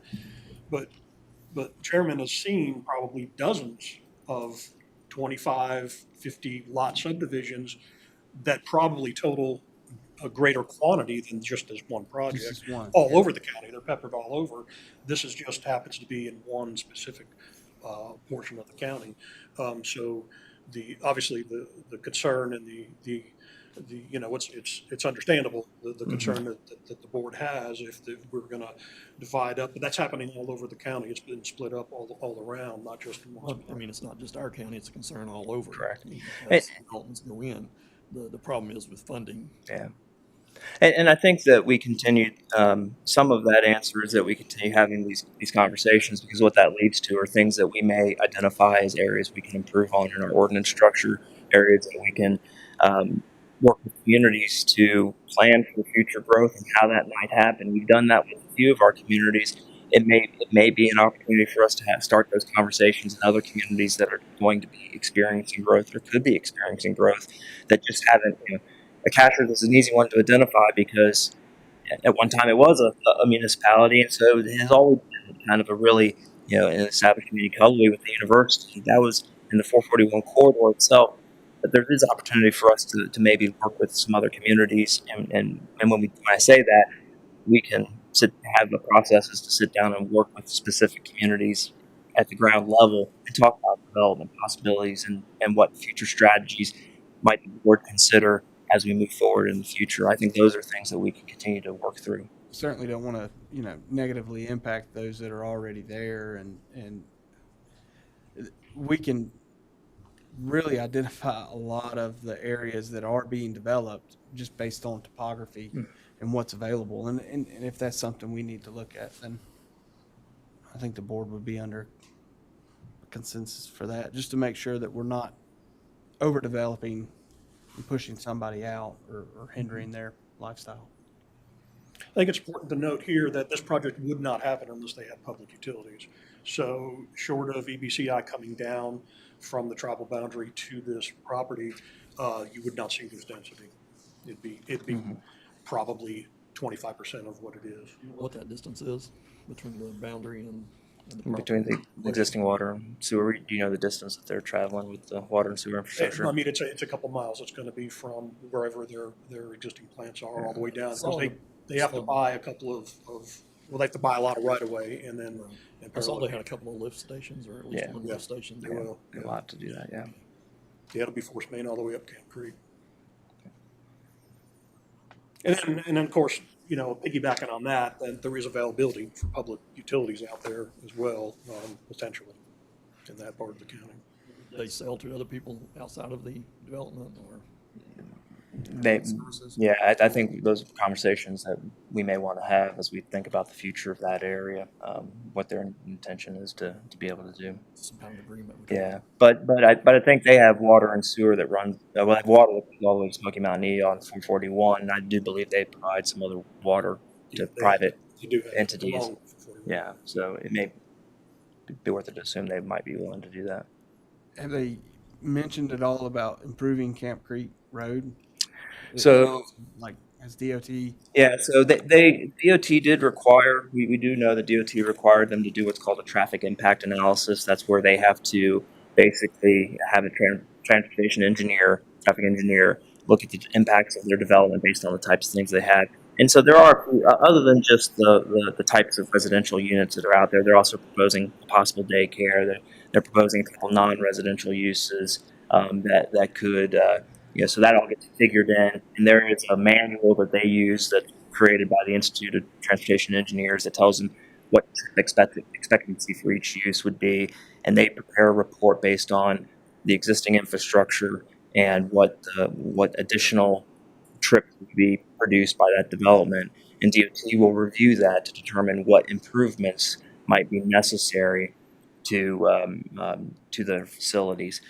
Usually, what we understand to happen is that they're going to require Camp Creek Road to be improved between the property lines of the development. So there are going to be some things there. At this point, actually, the developer would pay for that because DOT can assign that they're impacting that area specifically. The further out you get from the development, that's when you're going to have DOT's even going to have lesser ability to require improvements unless they can really show that development is the one that's causing all the problems. If problems already exist on the road, they're not going. It's going to be harder for them to require one developer to pay for the issues on the entirety of the roadway. So that's our understanding today, but I don't think DOT's finalized They haven't. The mitigation right now is some turn lanes, some left-hand turn lanes in between the north-south property corners of that property, going either direction and widening the roadways in between that Camp Creek, but that's it at this point. And then also included for your information is this is a summary of the 4 phases and what they back up here, just to give you an idea of how they're breaking out their phases and what that might look like over time. This is still gonna be Jackson County property, right? They're not annexing the property. It's our understanding that they are not annexing the property. That would have to go through the state. Yeah, I mean, there's a process. There's some, yeah, correct. I know that you said they set aside a certain portion of the property for a common area. Yeah. Is there anything in the ordinance that says that common areas that they set aside have to be usable? If they're just saying, oh, I can't use it anyway and setting it aside, is that really? John? So, yeah, so it's really what that is set aside for. In order for them to increase the density on the property as a whole, our other ordinance that kicked in here was the mountain and hillside development ordinance, and that regulates the development on steep slopes. And so one of the tools in that ordinance is that if it starts at 35% average slope, everything 35% and above, there's minimum lot sizes per dwelling unit depending on the steepness of the property. So it starts at 35, you need a minimum of 2 acres per dwelling. Well, if you're below 35, there is no density standard for that ordinance. That whole section there you see on the east side, that's 70 plus acres that they own, that is set aside as a protected non-buildable area. So that 70 acres is more the steeper part of the property. That's extracted out of the calculation for the average slope, which brings the average slope of the property down below 35%, which eliminates the density standard. But they cannot develop that 70 acres. It has to stay vegetated. They could do walking trails, parks and rec kind of activities, but they can't use it for septic wells, structures, anything like that. That just seems like a loophole to get out of.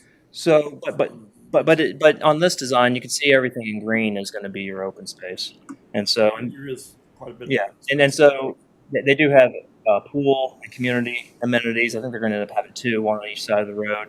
So I think you'll find in these areas here, there's going to be, if you want to walk, there's a place to walk your dog, there's a place to play catch if you want to, or for kids around the neighborhood to play a ball game or something. I think there's going to be, in this design, there'll be some of those areas.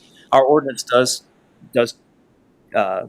break out some, active and passive types of requirements. So our ordinance has some of those things.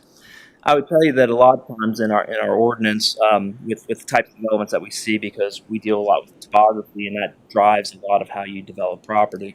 A lot of your ordinance is talking about how do you preserve, the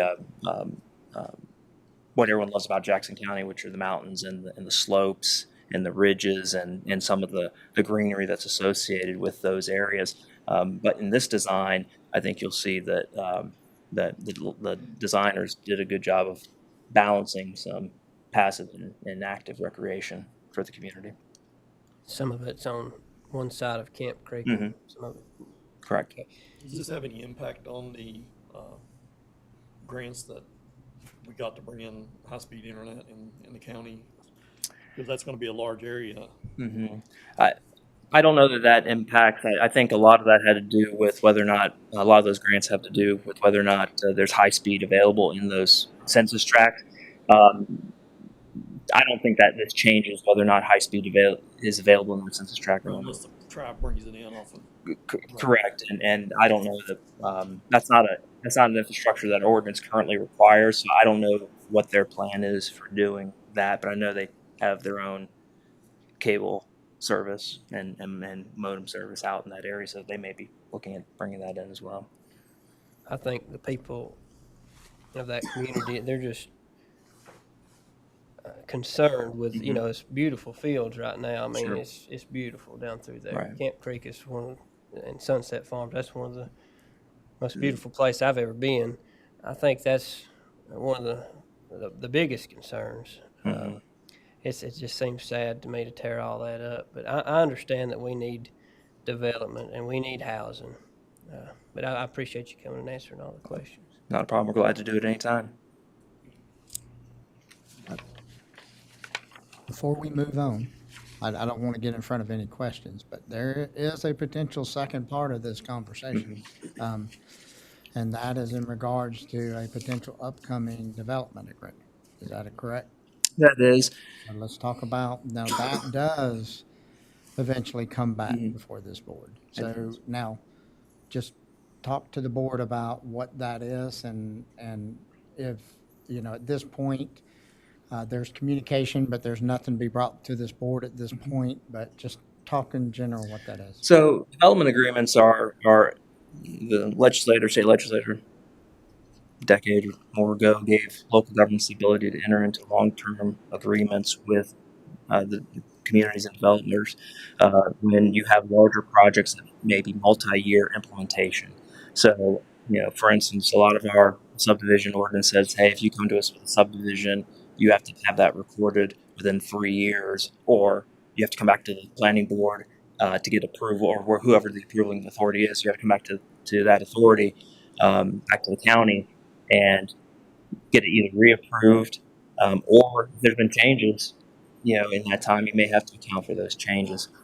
So a development agreement allows both parties to, if it's mutually beneficial, to enter into agreement for a longer period of time. Usually 20 years is about the time that is about the time that most places look at.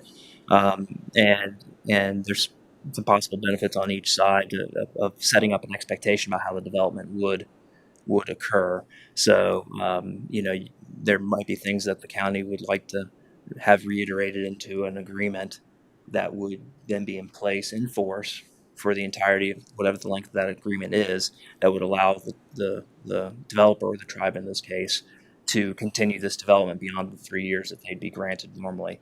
Well, it's a phase project, they could probably get 5 years. So currently, right now, what we're looking at, how long do they have to record this plat? You know, yeah. So it would be with the phase. They could probably reach out to that. I'm talking about right now, without a development agreement, how long? Right, because it's a phased development, our ordinance would allow, I think, up to 5 years because it's a phased development. Usually, if it's not a phased development, if it's like a 20-lot subdivision, it'd be 3 years from the date you get approved to when you need to have it a final approved, which means us usually signing off on a document that says that it's been approved. So that's the general. So what is significant? Let's talk this out a little bit. Why is it significant that they don't just record the plat right now?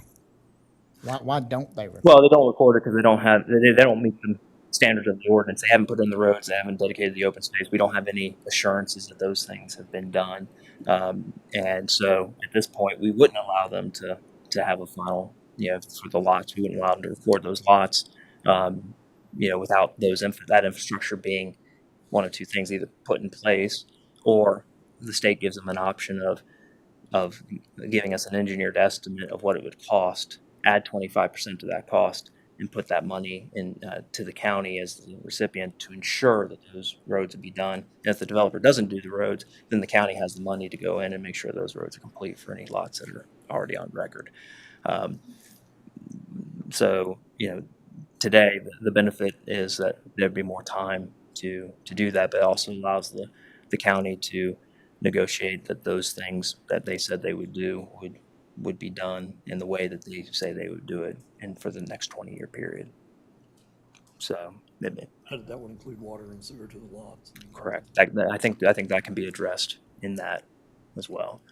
Now, after the 20-year period, and everyone, you know, fulfills their end of the agreement, after that, certainly the development's been done, and so they'll just have to make sure they stay in compliance with any rules and regulations that are in place at the time. Does a development agreement lock them into UDO standards that are in place now? So it would lock them into the standards that were agreed to at the time. So like it would stretch those. So 20 years out, the ordinance has changed once, twice, 3 times, whatever it's going to be. Then we would still, that agreement would have an addendum that would probably have the existing ordinance with it that says, here's the rules that everyone's agreed are going to be enforced during this time period.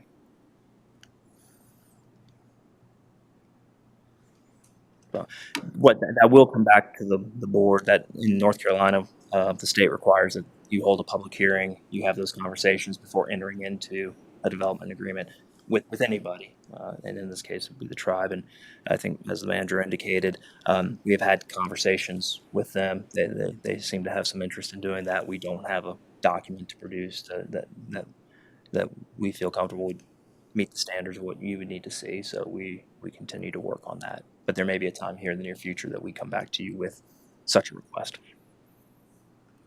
Mike, this 188 acres, that's owned by the Eastern Band, Correct. the whole property? Whole is? property is owned by them. Yep.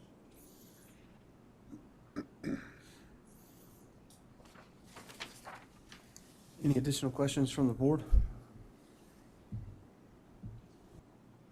Commissioner, you asked that question earlier about were they for sale or were they for rent? This is Brunswick Road, is housing production for on this project. He might can answer that one question for you about what's for sale and what's for rent. We'll wait for that after session. We're not doing public comment today. I just you asked that question and nobody seemed to know, so. Thank you for coming. Thank you. If you hang around, I'd like to talk to you, okay? All right, moving on now to the resolutions for NCDOT feasibility study. Yes, sir. I think this is, we discussed this at the work session in December about the paved trails and sidewalk feasibility study grant that DOT has made available. I can report out that I worked with Rose Bard, as you met earlier, with the Southwestern Commission. Those applications have been formally submitted. They are allowing counties some leeway in getting resolutions approved because they realize the time frame is really small for local bodies that only meet once or twice a month to be able to provide resolutions of support. But the two projects that we have, we have two separate resolutions that we'd ask you to consider at an upcoming meeting would be for the 64 east from the Cashers Crossroads 107 down to Ingalls. If you, for those that aren't up in Cashers a lot, there's a group, Vision Cashers, that has done a lot of good work trying to work with property owners in the east 60 or west 64 and south 107 to try to increase sidewalk infrastructure, and they've had some preliminary engineering done through their group. So we think this would be a natural extension for the county to request this study with the state. There's no match on these study grant dollars, so this would be fully funded through DOT if approved or if they're awarded. So we have that. That's the first one. The second one's Fairview Road leading to the school. I think last time we shared with commissioners, we have a land use plan. Part of that land use plan, one of the goals in transportation is to figure out how to connect our schools with the communities they serve to allow for pedestrian and possibly bicycle access to all of our, especially our K-8 schools. That idea that there are still some in the community that could walk to school if there were provisions to do so and do so safely. And Fairview Road connects into one of our largest sidewalk infrastructure, continuous infrastructures in 107, which leads basically from Ingalls all the way back up into Silva, and now with the bridge in Dillsboro goes almost all the way to 441. So that's almost 3 miles of continuous sidewalk, especially when the sidewalk is reconstructed during the R5600 project. So that'll be for a small county, rural county, and in a small town like Silva, that's quite an amenity that we have to allow people to move through safely. And so this would connect all the way back up along Fairview Road, and then also to study Big Orange Way, which is the driveway, and getting all the way to the building because some challenges. So those are the two projects, and that's why we have two resolutions. But these are the same projects we discussed back in December, and my only request is that the board may look at possibly their next meeting to formally adopt these resolutions so that we may send them along to DOT to complete our applications for both projects. Consensus to put this on the agenda for next week or next meeting? Yes. Thank you very much for your time today. So, thank you. All right, moving on now down to Ms. Alm, Transit Director.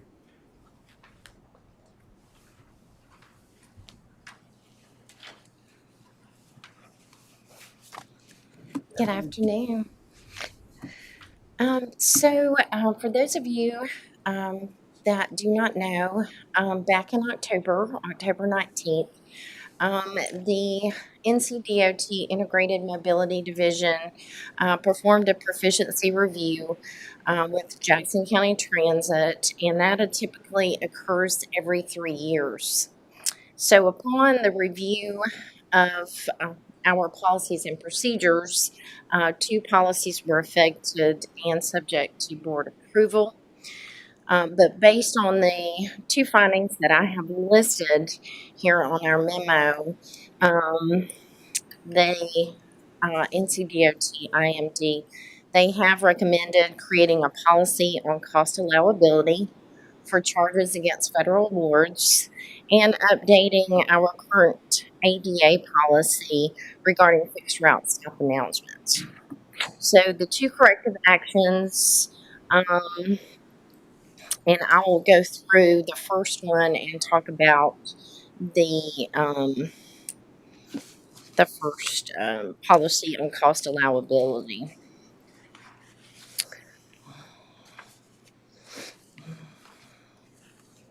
So basically, we did not have this particular policy in place.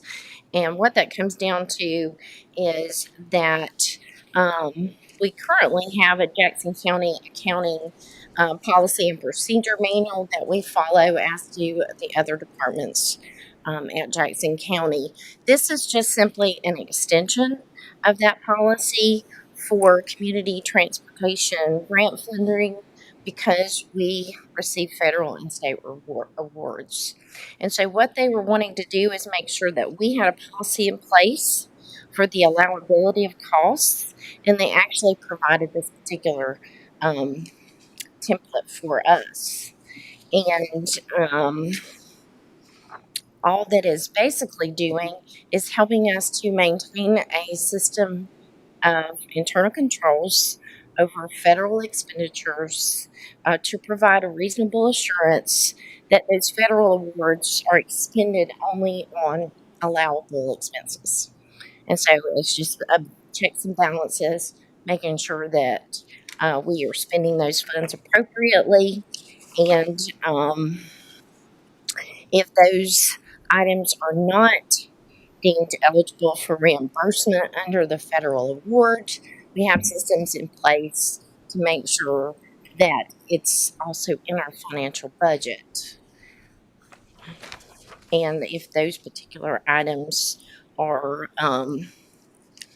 we're not able to claim against the federal award. So again, it's basically just checks and balances, making sure that we have a system in place. And this is one of the items that they noted during our proficiency review. The second proficiency, or during the corrective action that they recommended for us. Now, I brought this particular policy and procedure to the board back in September in preparation for our proficiency review, because it hadn't been looked at or reviewed since 2010. And so I made some changes to the particular policy that was out there, and then presented it in September. It was approved and presented to the Proficiency Review Board. And basically, all that they mentioned for us is to make sure that we have stop announcements on our fixed route. And what that does, it allows those that are visually impaired to be able to know where they are along the route. I did make some changes to some of the complaint procedure, which is on page 5. And that just is making sure that it follows the current policy that the NCDOT IMD has on hand. But those really are the only changes that were made to the policy approved in September. One thing that I want to note, again, the initial policy, because we're applying for grant funds, they really just wanted this specific detail for that cost allowability for our department, specifically for federal award. I should have asked you at the end of talking about the cost allowability if you had questions specifically on that policy, and then moved into the ADA. Actually did. During the audit, or whatever you want to call it, did they identify any areas where money had been used where it shouldn't have been or anything? No. And in fact, I have all of the recommended corrective actions. There were 7 total. And this was just making sure we had a policy in place because it needed to be an extension of our financial policy for the cost allowability because we do receive federal award. We were asked to translate our Title VI and ADA in both English and Spanish, or in Spanish. We just needed to make revisions some to our website, and that we needed to make sure that our TDD relay number was on the website. And that's just that our tab meeting dates and times were added to the website. So in the 7 deficiencies, they were very minor. They could have been major compliant issues, and they were not any major compliant issues found. Good news. Any additional I questions? do want to make a comment that transit, along with things like DSS, so forth, when you do federal dollars, the audit and this process that she just went through is much more extensive than what other operations within the county has to deal with, and also especially because we're working with federal dollars. So I do want to commend April and transit because the 7 minor issues that are found are really minor. We had a couple policy updates, but I can't really expound enough how extensive this review is in regards to her operations, and I feel like she did a good job and her staff did a good job. Thank you. Thank you. I did have one quick question for Oh, you. sure. It has nothing to do with this. A Dillsboro Town Board member come to me and asked me what we were going to do with the old transit, the one that's going out. You're going to get a new one. They're possibly looking for one for a shuttle. Is that going to go up for auction? It does typically because it is once it meets the end of its useful life. Yes, ma'am. Then technically it goes up for the electronic And surplus. how does he need to go about getting like a schedule for that? When will that be posted somewhere? The auction? How will that be auctioned off? I've had several churches ask the same thing. It so- will be posted, it's on www.publicsurplus.com. Okay. We'll Oh. make an announcement when it's ready to be. Yeah, it's probably not gonna be till 2024, Right. right? Because it takes 8 months to. Yes, so we will order in the fall of 2024 for the new van, and then typically it takes until the spring or almost summer to receive the new. So I just had it fresh on my mind. I wanted to ask you about that.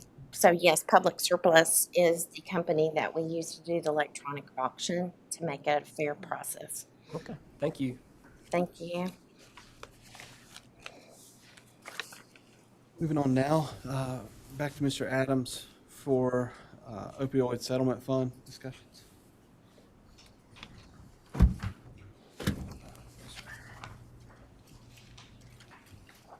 So this is really bringing this issue back up for discussion, and just, what I've done is I've actually just put some of the information I've already provided to the board back in here, certainly to go over, unless you have any specific questions, the entire PowerPoint presentation. I find that this PowerPoint presentation that's put together by the Association of County Commissioners is the most concise set of information that if you ever go back to those links that are online, please feel free to read it all. But if you want a quick overview, this is the PowerPoint to go back and refresh your memory. Ultimately, and I'm going to scroll through some of the specific information in regards to the amounts and so forth, and jump down to reminding everybody we do have a memorandum of agreement in regards to receiving these funds. Their guiding principles of that agreement is to spend the money to save lives, use evidence and data, guide spending, and evidence and data to guide spending, invest in prevention, focus on equity, which includes people with lived experience, and transparency and accountability. Ultimately, just a reminder, I'm trying to go through this quickly, I know you've seen this before, is that the MOA offers two ways to spend these funds. They're calling it options A and option B. Option B requires an extensive planning process in which I provided you information in regards to who has to be included in the plan and the process for developing that plan. Option A identifies strategies that ultimately has already been proven to be effective, so the commissioner of the county can go forward with those options without that extensive planning process. I do want to follow that up with the statement that anything that we do will require some planning. So I don't want to make it sound like the people or public at home that there wouldn't be planning involved in these conversations. It just really depends on which option that you take dictates how intensive that planning is. So ultimately, I'm going to jump right here and look at under option A, the 12 options that are high impact abatement strategies. And then ultimately, where I'm at with the board is wanted to see where you're at as far as catching up with the information, if you're comfortable continuing this conversation, catching up with the information that's been presented so far. And then second is does the board, you as individuals, have any interest in these options? And the reason I ask that is because I would recommend that the next steps here, and this is a recommendation, I'm looking for communication here with the board, is that we put together a team, and I would start off with internal staff, and these would be people who have boots on the ground in regards to this issue. And a team would consist of people from social services, the health department, potentially law enforcement. If you take a look at a lot of these areas, whether you talk about evidence-based treatment, you talk about early intervention, you talk about legal system, addiction treatment for incarcerated persons, those are the people, DSS, health department, mental health, whether it be VIA and or some of our mental health people, and then law enforcement, our sheriff's office, those are the people that I consider to be the boots on the ground that ultimately that I would bring together to start a real conversation about, okay, here's our funding. They would have to catch up with all this information too. A lot of them have already read all this and know it, but to make sure we're all on the same page of where these funds can be expended and what categories we'd have to take a look at.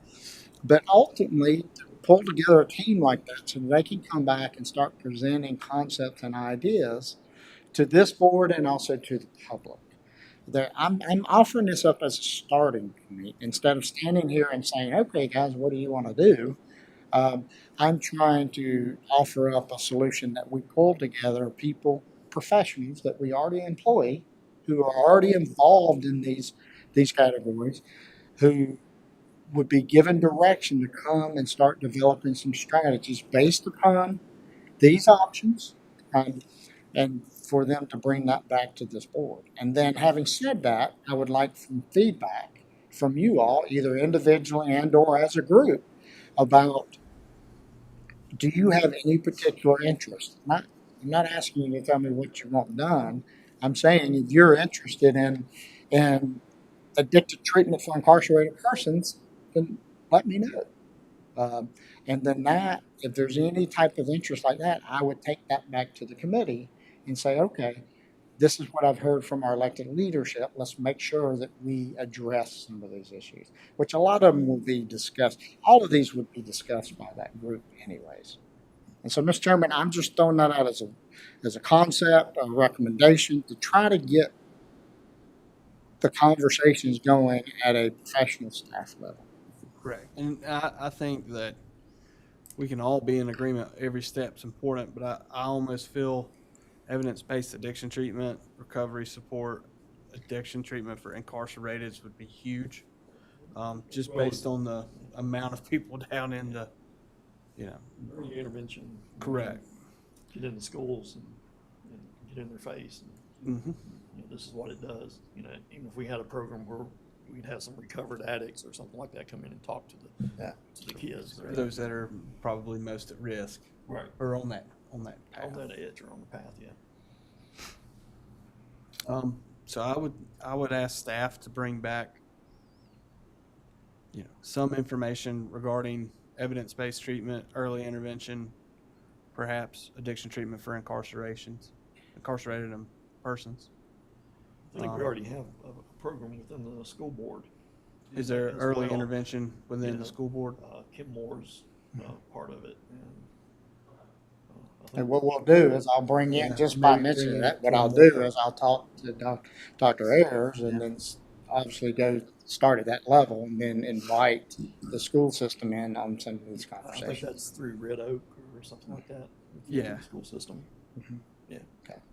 Find out what they're doing and what we can do to help. So what? Early intervention, you said you can get people from DSS and things like that. It's already been in contact with that. You have kids that's coming from homes that their parents are drug addicts, and that's hard to overcome because I know many families out there that it's just like a chain reaction. The parents do it, the children end up doing it, and they have to have somebody to come in and say, okay, this is the right way to do it. And you've got support. So I think that's a great idea to have a committee and bring in different people from different areas of the county that specialize in that. People at DSS, they aren't immune to it either. I mean, you have people that, get addicted because of the stress that you have with, working with children, disadvantaged families and stuff. And we talk about these as if they're just separated bubble, with kind of when we talk about all of these, or many of these are interconnected. If you look at recovery support is associated with the vast majority of everything that we're talking about. And obviously the evidence-based addiction, you can't have recovery support without some type of treatment. And so there's some logical connections to be made here. And then you bring in the early intervention programs, you start talking about if you go to this slide here, when you look at early intervention, I know a lot of times we talk about the school system and education, but early intervention can be inserted into a lot of different components. School system is one area to where you can insert early intervention programs. And so absolutely the school education for young adults will be a conversation here, but I just throw this slide at because this is adverse community environment. It talks about all the different, I go back and look at that, what they call the pair of ACEs for adverse childhood experiences. And when you start trying to insert programming to all of these areas, that is where DSS really can provide significant input into early intervention along with the public school system. I would say early intervention and recovery support's top of my list because, if you start early and nip it early, then you don't have such a problem later on. But it's much harder to get someone off of it. And I'm not talking down about those folks. There's some good people that's on that stuff, very good people. And I know them personally, have good friends that's on it. And but I'm for anything that has to do with this recovery, drug recovery. Hopefully, I think our current DARE program stops at what, 6th, 7th grade? 6th, 7th grade. We need to continue that on into high school, not necessarily the DARE program, but another type of drug program for early intervention in high schoolers, because there's nothing there. And I have a kid in high school, and she can tell you there's stuff there. They'll tell you at the school board, no, there's nothing in the high school. There's stuff there. The other thing I'd like to see is maybe some input from Sheriff Farmer regarding how many, I shouldn't say how many, points of contact within the community that he touches every day that are already afflicted by the addiction issue. So, if there's a strategy he sees maybe is better, that would be impactful, I think, for us. Absolutely. I want to throw one other topic of discussion about this focus on equity and populations disproportionately impacted include people with lived experience. So with the previous board, there were some things set in motion that never got completed. And one was the idea of concept. And I'm addressing this publicly so that people, hopefully these individuals know we're not ignoring them. There are some desire to have some type of process, open process to include people with lived experiences. Okay. There was a desire to at some point have that at this level, at the board level for those conversations. If it's okay with this board, I'm going to approach these people, respond to these people, and I'm going to give a directive to, with your approval, to this committee put together that let's develop an appropriate process to allow for people with lived experience to give input. And so, at some point, I'm not quite sure just opening up and having a public hearing, and that may be a process, but just having a public hearing with no real goals and objectives or no real program or process in place, I'm not really sure if we're not ready to respond to that kind of process, then I'm afraid then we just don't get the value that I think the people would be hoping to get out of it.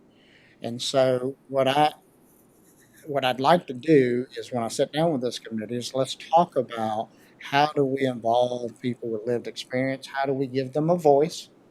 How do we make sure that people with lived experience, and this is people who are either suffering addiction or people who have family losses with addiction, just recognizing the tragedy and the issues and that these families are dealing with. But I'd like to work with this committee to try to develop a process to have a real comprehensive way to hear from these folks. And not just 3 or 4, I'm talking about is there a comprehensive way to involve quite a few people with lived experience? Because some people are willing to stand right here and tell you their experience. But that's kind of what I was referring to with the early intervention, have people come in and talk to the children, whether it's in an auditorium or it's in individual classrooms. And so some people, that's exactly right, using them with lived experience. Just come up and develop methodologies for how do we utilize people with lived experience to tell their story. But then there's also another side where I think people with lived experience are trying to basically just tell their story in general, not necessarily in the aspect of helping kids, but just getting it out there. And a lot of times those stories help kids say, "Oh, I don't want to do that," and not just drugs, but alcohol as well. Yeah. Alcohol's a big thing that people get addicted to. Me to sit here and say that I know everything about drug problems, I would be lying because I have never had that experience. I've never been an addict, so I think bringing people that has recovered in would be great. I mean, it would be great for our kids and anybody that wants to come listen. I don't think we just need to stop at the level of the middle school or high school, but anybody out there that wants to hear, the whole community that wants to hear of what these folks have gone through and what has helped them. I'm all for it because we have a uphill battle that we're facing, as well as the sheriff's office. And if we do our part, I think that we can change the way it's going. I mean, maybe not in a whole. We'll never get rid of all of it. There's no way. There's no way. But I think us as a board, we can try to work with the sheriff and work and try to encourage. It's not just kids. I mean, there's Adults, grown adults that are It'll got help your hooked on this community. stuff they can't get off. Yeah, I think that's a great idea, Mr. Adams, about bringing people in that's recovered addicts. I know plenty that would be So- willing to come. But what I'm trying to do, but to expand this out, the desire was to be here, right here. Okay. I need, my recommendation is put a little bit more strategy behind this instead of, so to me, where it's inclusive and to not, we need to be prepared for this, meaning it could be the individuals who've identified themselves as wishing to come before the board, but I'm wanting to develop a strategy with this committee on how do we not only do it here, but surveying out, how do we, through DSS, we can come through mechanisms to get people involved and let us know, to tell their story, and let us know what their lived experience. You know, there's a couple ways you look at lived experience. People who are living it, who are addicted themselves. There's people who have suffered loss, but then there's also, if you take a look at the peer specialist world, you know, when you look at recovery support, when you look at a lot of successful program in recovery support, what it is you actually have peer support. Peer support meaning people that have gone through recovery themselves, and they're the ones who are providing that support. And these are all, I'm trying to be more comprehensive than just one section of people, to how do we involve them into this, people with lived experience providing input. I think correlating their stories to the process. So, you know, you mentioned peer support. So having a recovering addict that's gone through peer support with their sponsor, perhaps talking about the techniques they used and what they learned through that process together. Because, I mean, obviously one's a recovering addict sponsoring another person who's hoping to get clean, you know, and how they help one another is like how you accomplish that you get that lived experience, but you also have a goal in mind in terms of how you're treating those that aren't currently in that process, or getting them to that, or providing that resource. So, very good. So what I'll do is I'll form the committee, go ahead and start having our initial meeting. I'll go ahead and expound to them the interest that's portrayed to me today, but also these are also professionals themselves, so I'm wanting them to sit down and start talking in regards to that. Exactly, bringing in the sheriff. What you just mentioned was bringing in the sheriff in regards to, does he have more contacts out in the community other than just the incarcerated persons, right? So to bring that type of conversation to the table, and then hopefully start developing some strategies, and maybe within the next month I can come back, and it's not going to be a report on the plan, but report to you the committee, who's part of the committee, the meetings that we've held, and then just as a committee, what we have developed, our timeline of what we're attempting to accomplish in the next, say, 3 months, 6 months, into a year. And if we have any recommendations for people for that committee, can we ask you for that? Yes, sir. Okay. Yes, sir. All right. Thank you. One other thing, and this may be something for Heather. I don't think we currently have any ordinances about the sale of alcohol or banned substances around a school. Can we look into doing that so that, you know, you can't sell it within, you know? You're right. There are some prohibitions against how close to a school you can sell. Do we currently have any? Well, those are state laws. Right. And so those are in place. And of course, you know, our high school is within the town limits, so it'd be up to the town to set any additional ordinances. But the state laws do apply, and you're right. There are prohibitions on being able to sell within a certain distance of schools, of you know, I don't know if any of the those churches. places are encroaching on that distance, but I mean, you can't pick up the high school, you can't pick up Ingalls and move it. So they'd be probably grandfathered in, but you know, any new construction or. Well, I think they're in compliance actually, and of course they're all within the town. And that was kind of my question about, you know, I know we've got off kind of on, that was my question about the Innovation Brewing, the new one out there. It's right beside that Liberty Baptist Church, and I didn't know if that was against ordinances or not, and I think I might have spoke. Yeah, you spoke to the county manager that. about And that. again, without our, I'm gonna make a comment. We have our attorney here, but when that was researched, it was basically determined that property was zoned in its, what, lack of better terms, the highest allowable use, which is manufacturing, industrial use. And generally speaking, when you're zoned at that highest use, then all uses below it are allowable too. And so I believe that's generally how it works, or? It is, and that is also in the town of Silva, and so that we're talking about Silvastown ordinances for that property as well. And can we override the town of Silva's ordinances? No, at all we from a county cannot end the standpoint? town, No, I in the don't say town limits. end them, but can we make an ordinance or vote on an ordinance to override or that surpasses that or anything like that? as a Position county? type of Yeah. thing or something? And any ordinance that we would pass would be only in the unincorporated areas of the town, and so the towns do their own, Yeah, we have no legal Within a authority. Silva 5 mile or, whatever their jurisdiction is, well, right?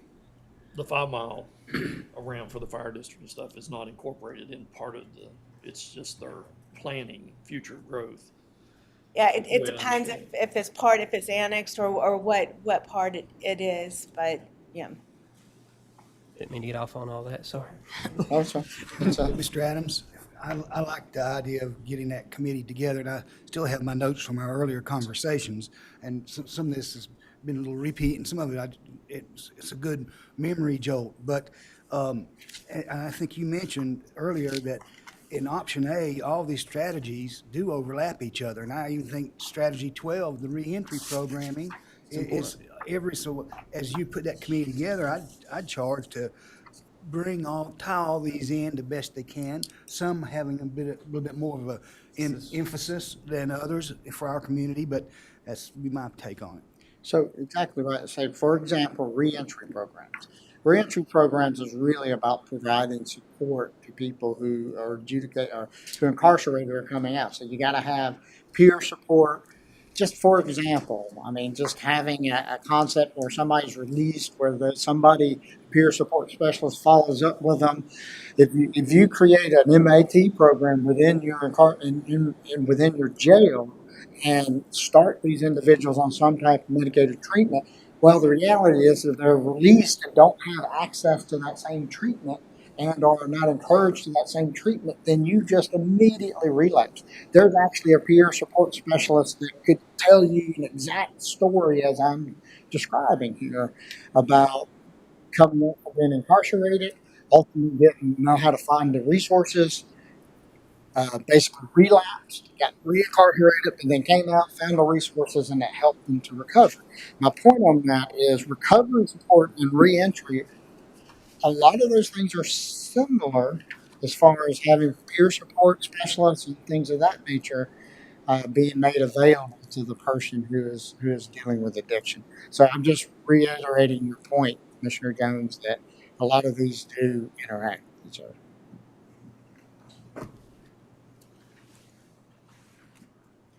Okay, Moving on now to budget calendar. Okay. So just going back to our previous conversations in regards to one of the first things that I'm looking is first of all, is there any general comments about the proposed budget calendar, and then beyond that, really talking about setting your retreat location. So, Mr. Chairman, I kind of turn it over to you to. Currently, right now, I don't have any conflict with the budget schedule as it's set. Does anyone else have anything that stands out? I mean, short of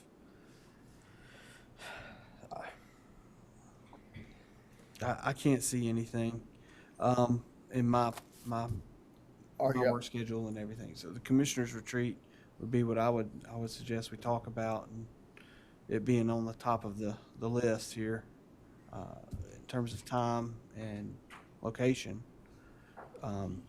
February 28th meeting, we wouldn't be expected to be at that one, correct? That's the 9 a.m. meeting with the. No, you're not. That's just showing you the other meetings. Okay, just making sure. Especially, specifically, probably the bolded ones are the ones we're most concerned about. Yeah. And then, really, the only the February 28th, I'd like to have our retreat before I have that meeting. So the retreat schedule could impact the February 28th meeting for me. Does the 21st retreat replace the 6:30 meeting?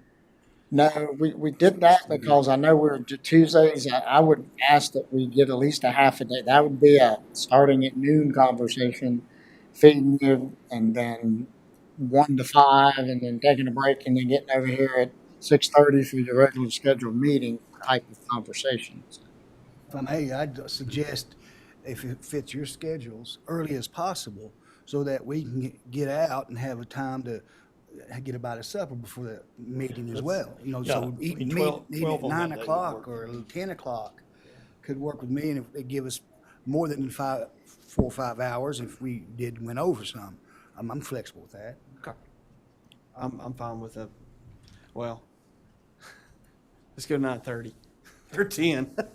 I've got a daughter I got to drop off, and then I got to drive down here. So The earlier the better for me. If we did 10 on the 21st, would that be okay? 10? 10, where we start at 10, and then I can schedule it where we'll have our lunch brought in. You can take a break for a little bit, and then we can start back up at 1 o'clock or have a working lunch. We'll work it out. Yeah. Okay. May have to take a break at around 3 that day. That's Tuesdays, right? Tuesday. Everybody good? So we'll go ahead and set that date and time for 10 a.m. on February 21st, since there's a consensus. Yes, sir. Okay. In terms of location, do we need to determine that, or will Um, staff, whatever's most convenient for staff? Yeah, I'll just try to, just everybody, I got a text that's looking at it, just so you know, they've secured the borough room for, the Board of Education did secure the borough room for the joint meeting with the school system at 6 p.m. on the 31st. And so that's what we'll go look at. If y'all are interested, we might try to look at NCAD, or if you're interested in going over that facility, Western. Just getting out of this room and trying to get us in a table format where we're sitting around, where when you're communicating, you're kind of communicating with each other versus a formal meeting. So what y'all say, 10 o'clock on the 21st? 10 o'clock on the 21st. Go someplace with a buffet and we just graze the whole time. What about the 7th and the 14th on February? What time does this meeting start? So that's the 1 and 6. Be 6, 1, and then 6:30. Yep. February 7th is at 6 p.m. 6 p.m. February 7th, 1 p.m. February 14th, and then 6:30, 21st, but we'll be meeting at 10 a.m. on the 21st, 10 a.m. and then 6:30. Now, we don't have to pull the trigger on the March 14th yet. I got to see if that's a needed conversation, but I would still we could schedule that if you needed it, and then day or night. But I point that out, I threw that in there because I've yet to see the request, and I've yet to have the chance to communicate with people. Do you have a reason for that 14th meeting? No, the only thing I know that's out there is that through the town of Silva, that a couple of things that we may be looking at is I know the town of Silva. I know this by reading in the newspaper like you all. I know they're talking about their fire operations, and you've read what we're talking about as far as the debt relief and trying to come in and request to increase their fire operation. But I'm not aware of any other safety concerns on the 14th. So we can hold off until another meeting, and then if I have something specific for that March 14th, I can. Or we can address it whenever we're a little closer to date. Moving down to May 18th and 19th, do we want to wait until we get a little bit more input from department managers? So that one, what I'd ask is look at a calendar. That one really is. If you notice, that comes right after my budget, my recommendations, and I really would request not the 18th, 19th, and the 23rd for us to get those dates secured, even if we had to do them at night. I know that's a Thursday and Friday. Generally Friday we wouldn't necessarily do it at night, but It looks like we could also do maybe the 22nd, 23rd. I know we sometimes try to hit with Tuesdays. I haven't mentioned those dates to you all, like the 22nd or 23rd, but that's an important date, just so you know, because um, when I'm meeting with these folks, when we're walking out, if there's something I know that just they may feel like they need to come to you, I go ahead and I'm talking about these folks, meaning all the departments and operations. These are the dates that I'm able to give them as we finish our meetings. I mean, at this time, I don't have anything scheduled for those days.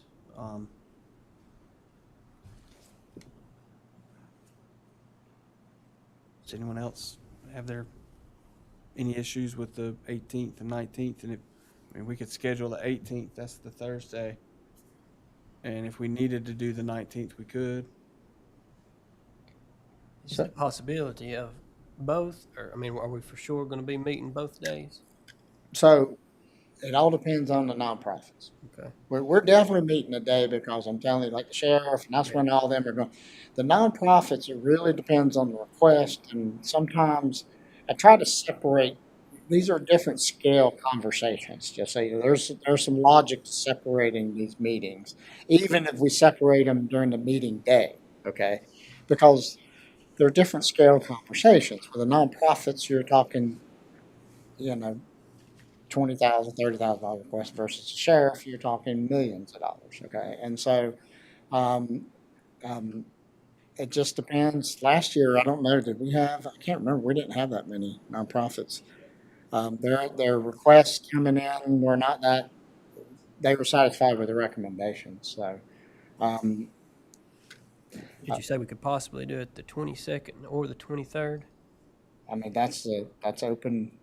I just used the 18th and 19th because that's the days we've been doing it in the past. But the 22nd or 23rd would work. Now, if you go back to the Tuesday conversation, like the 23rd, then you could set up a full day, plan on a full day where we can have the larger departments come in that morning. Okay, and then maybe whatever's left over that afternoon. So that way I can schedule, we know for sure the larger departments, and I get that scheduled, and then be flexible in that afternoon, and that afternoon could be full, or it could be done at 2 o'clock. If the department, that could be and you could reduce it down to 1 day versus 2 days. Is that Tuesday regular? It's not. No. Okay. Why don't we do I just that? didn't Why want- don't I we just want to be here. schedule it for the 8 23rd? o'clock. I didn't want to be here from 8 o'clock till 8 o'clock, What do you think? If it was a regular meeting. Commissioner Jones? On Tuesday. It's not a regular, it's Yeah, that's what I was. I think that 23rd worked for me. In the past, sheriffs will get one or two of us at a time and go over his budget before he presents it in the meeting that Mr. Adams referring to. So we're not going in there just wide-eyed and head up with X number of $1 million expenditures. So I anticipate Sheriff Farmer will follow along that same line because educating us earlier than our meeting has always been helpful. Yeah. Did the other departments do that, or? Not necessarily. The sheriff's is the big one that has done it traditionally. A lot of moving parts there. Yeah, a lot of our budget goes there. I'm good with the 23rd So we want to plan on 8:30, 23rd, and 9 o'clock? What's a good, 9 o'clock? 9 o'clock would be fine. So 9 o'clock, the 23rd, I'll reserve that for the handful of departments that I know that comes, and then we'll reserve the afternoon. So just plan on that being a 9 a.m. to potentially 4 or 5 p.m. As we get closer, I can tell you that can reduce to 2 p.m. or maybe not even have the afternoon. Okay. Usually we'll give us an updated copy of what the state will do, and we just copy that for daytime. Yeah, she'll, once all this gets voted on, then she'll give you an update. And it's always helpful if I get the day of the week on there beside the numerical date too. It just helps. So, And then our special call budget meetings as needed. After our public hearing, we'll make that determination. If we need to have additional. So I recommend here, this is where you're making your final decisions. So this is what I go with every year about trying to make sure I don't know how much time you need. So the point being this is, remember I generally said I present to you May 16th and I'm done with the budget. So for me, it's trying to go ahead and get on your calendars. That's the reason I throw out these dates. Normally you meet at least 2 to 3 days. And that's the reason I threw out all of the 8, 9, 12, 13. I would go ahead and reserve at least a couple of those off. 14 is pushing it for the 20th adoption date. But we can go to the 14th. But And historically, I don't want to jinx us, we do finish a little earlier on our work, and some of these dates are non-essential. Right. That second meeting date or whatever. As we go down the road, you can't bet on that, but it's historically. Let's go ahead and earmark the 8th and 9th and have those in the calendar. Maybe for another 9 a.m. On the 8th and 9th if needed. And then we have an additional work session on the 13th if we need to make any more adjustments. yeah, that'll work. That's already scheduled. And then if you find yourself on the 8th or 9th, then you can have that meeting that Monday. You can have that conversation. Okay. Okay.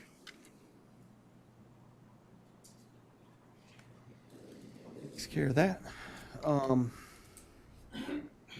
So I think we're all in consensus of the days and times. Moving on to the organizational discussion. Mr. Chairman, if I may, before we jump, before I go through that, I do want to go back and make sure that going back through the agenda real quick. Is the board comfortable moving forward with putting this first item on the agenda, or do you need additional questions? I'm talking about the agenda for Tuesday. For the 455. Yes. Mhm. I'm comfortable with it. Is it everybody else? We have a consensus. Okay. The municipal grants For municipal grants for Tuesday. For this coming Tuesday. for this coming Tuesday. That's kind of the point. Sometimes you'll have more questions and you say, no, let's wait. There's not, that's kind of the whole point of us sitting around, and instead of us in the meeting where you're getting ready to vote or no, it's that you may have, we've had additional questions sometimes on these or not. And that, remember, you've got 3 of these municipal grants that are just independent. And then you have really the Tracy Rhodes and that Rusty Ellis kind of combination there. So just you let me know. Do you want? I'm for that ADA accessible extra funding to get us to we got that park usable for the public. Correct. And the netting. Yes. And the netting. I'd be comfortable with that on the agenda. So the Mayor Roads and the ADA, and that's what we all talked about. Because the Mayor Roads, that was just some other addition. It's really investing. If she wasn't asking for it, we'd be asking. I mean, Right. in that same. It's a park bench in front of Yeah. And I look at that $90,000 that Senator Corbin got us, helped get Mr. Clampett, Representative Clampett, as we're kind of doing a additional funding for that. It's kind of like we're, it's showing the state in the future when Jackson County gets some help, we're going to pitch in and add to it as well. I think it helps with that message. So I don't know how much they want us to keep investing in the same area, but going back to the park conversation, the actual playground conversation, I don't know if that would be one of those items again. We are fixing to come up to a new legislative session in which you will see Senator Corbin and Representative Clampett coming through our community talking about these types of projects. It's not just one, but this could be one of those projects that we wanted to prioritize to talk to them about, to see if they're willing to invest any additional funds. That would be a big one for me, just knowing that we don't have anything like this in the county. It offers a place for those with special needs. And I do know that, and this is something we can talk about after the meeting, but I do recommend that you have a conversation directly with Senator Corbin regarding this kind of general conversation outside of a formal session. I do know kind of the ranges and so forth, that types of projects that he's looking for. So I don't necessarily know we would take this full $300,000 park. We might to go to him and see, but I know that becomes a little bit larger project, because he's trying to get multiple projects in the region. But maybe it's a partnership conversation. Maybe it's, it costs 75 to 100 grand to do a normal park. If we're willing to invest another 50 on top of that, would he partner with us for the other hundreds? That type of conversation. If this is Middle of the road. this is the priority that we wish to do, there could be a couple other priorities that I know that they've gone out before and worked with fire departments and things of this nature too. So it's not just with the county, but this could be a potential. All right. Mr. Wallace, I feel comfortable with going ahead and having that one on the agenda next Tuesday. Really like to have seen a couple more Bids, bids on it. yeah. But, I mean, if it doesn't meet the threshold for getting multiple bids. He's honest about it. I mean, you always want to have another number just to be in check. Right, I mean, if they know that it's, they've got $5,000, I mean, I'm not saying that he would max it out, but, you could have other bids. There's and a lot of stuff like contractors that. out there that would, so. Yeah. But I think I'm comfortable with that too. It is if you've been by there, I know exactly where he's talking about. Yeah, It's a mess. So And for future grant awards, we can request the municipalities to get more than one. Yeah. Okay. Yeah, that would be That would something be a that's direction maybe to consider. that we should look into, yeah. Not to change the subject completely, but I just, what, do you know what that, fire station there, next to Mark Watson Park is used for? Is it, county using that for storage for anything? The old EMS building there at the corner, isn't that VFW now? Yeah, it's VFW. It's the American Legion VFW. Yeah, and then we use one end of it for storage. But is it American Legion? American Legion. Yeah, American Legion.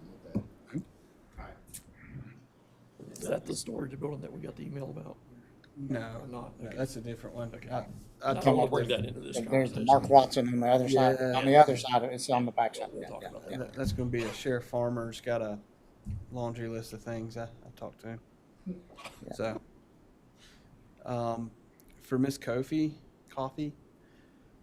I feel like that's a great thing to do. It helps out their little town, and we can go ahead and I feel that I personally think it's a great asset. So, no, a small amount. And those events bring in a lot of tax revenue for the county and Dillsboro.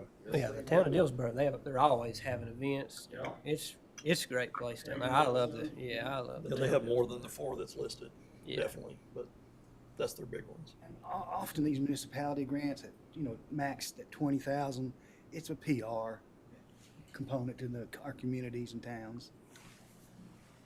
And regarding Miss Peters and the town of Silva and their ask, are we wanting more information about theirs, or is it a consensus that we can go ahead and have them on the agenda as well?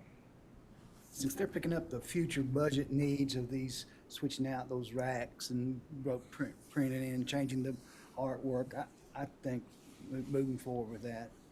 Gets them off the ground and going, for sure.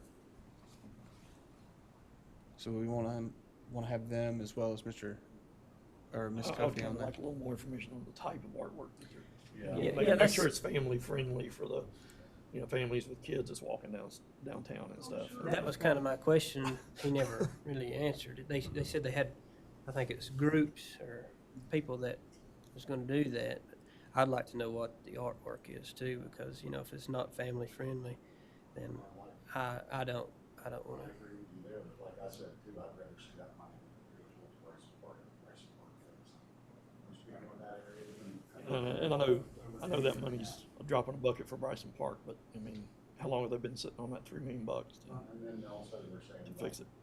Land shift and all that. Well, that $3 million was to fix the slope issue there.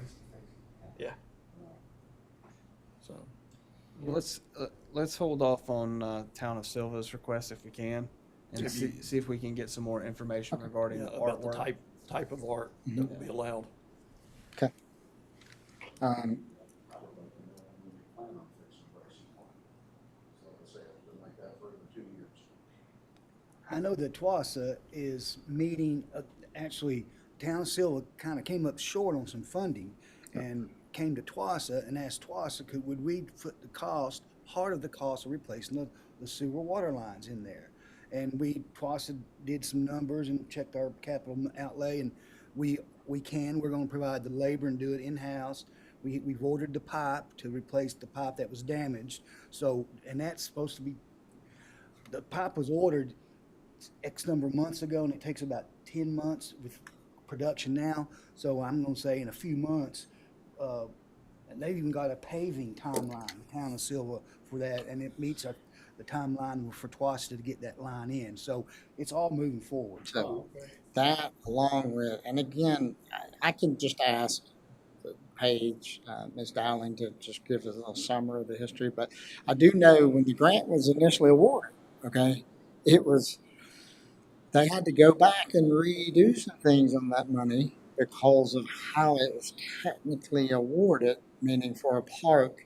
Everybody loves fun parks. They don't necessarily love fun roads and things like that. So they had to, I know just even in that part of the conversation, they had to go back and change some technical language in the award itself. And then there's also, there's other property owners outside their property that got impacted, okay? So it'd been lovely if this failure just happened on your own property and you go fix it. So I know they've had to have some conversations, okay? You can't just, if you're fixing a burn, right, you can't just stop right here because this is your property line. You have to continue on. And so I know they've had some other continuous conversations about that. So there's other things that go beyond just bidding it out. And I know, of course, the geotech and stuff like that. But I can have Paige if you want. We can provide you some additional. That's a Silva maintained road, so, and it's what's sliding off, so they have to fix that and fix the abatement. Did they figure out why it slid off? Is it just a shift of the ground, or was it my stepdad works with TWASA, and I think they thought it was a busted water line at one time, but it wasn't. No, It fell slow. Fell slow. Okay. Yes, Well, they have some concrete abatement barriers there, but it didn't extend out all the way out. And it really should have. When those were put in, it should have went on out to Bryson Park. Is it still sliding off, or is it stopped now? I don't know the geotechnical due diligence of that slope, but there's got to be some study on it, information. Yeah, I know they put the state or whoever put those concrete barriers down there around Chipper Curve, and those keep inching their way out in the road, so that slope is continuing to slide off. Yeah. So, I think that should be on the priority list for Town of Silva. That's just me. So, I agree. Need more cutscene. All right, so Yeah, did the fire So- department used to burn that off? What happened to that? Moving on down to county organizational structure. I apologize, but we got subdivision, transit director, everything else. We're good bringing on the agenda. Okay. Yes, sir. Organizational structure. So this is something that Commissioner Lutz and I spoke about. I believe Commissioner Bryson, you are going to be doing the online school coming up. Is that right? Okay. Yes, so the 18th, 19th, and 20th. I believe. So some of the things they'll provide during that school is general organizational information for county government, roles of commissioners, roles of other departments, and so forth. Well, what I thought I would do, this is very pertinent, just making sure we all understand our own organizational chart. And you can take this now and compare it to what you see at the school, but also with the budget coming up and the whole budget process, understanding this. This is an organizational chart that is actually presented and discussed during the Citizens Academy, and this is just a revised organizational chart. So you do see 3 pages here. Now, an easy way, I'm going to zoom out on this to understand this first page. Real simply put for me, this first page is operations within our county that have payroll and or expense checks going through Darlene's office. Okay. Now you think, why is that important? Well, that's important when you start hearing me say policy making and finance. You'll see why that's important. But first of all, in any org chart for a governmental unit, it needs to be the citizens being top of the org chart. And you can see a solid line here means the citizens are directly electing in charge of bringing in the county board of commissioners. Obviously, that's what you all just finished up through your election process. So you can see this solid line travels on over here and goes to the sheriff's office. So the sheriff's office has a solid line, basically reports to the Jackson County citizens. All right. And so then if you go through and look, you see the Register of Deeds here also has that solid line, because that solid line is the Register of Deeds is elected. And then you can see, you can see it's kind of loaded, but you can see I have this one solid line that goes down to our Soil and Water Conservation Board because we have elected conservation members. And so ultimately, before I go down the vertical chain here of going below the Board of Commissioners, let's talk about these entities and talk about the Sheriff's Office. Well, you can see there's a dotted line that comes from the Board of Commissioners all the way to the Sheriff's Office. And so obviously the Sheriff doesn't report directly to the Board of Commissioners. The Sheriff reports and is accountable to the citizens. But there is a direct relationship between the County Board of Commissioners and the Sheriff's Office as it comes to policy making and financing. And on this reason I say it's really important that all the people on this page receive their funding directly through our finance officer, because that really increases the amount of policy that the sheriff has to comply with in regards to our operations. And so ultimately, as we've already seen, number of positions, pay for those positions, purchase order systems, inventory systems, any type of, human resources, meaning personnel like health insurance, things of that nature, all the way down to, like I say, purchase orders, going through our purchasing agent for things.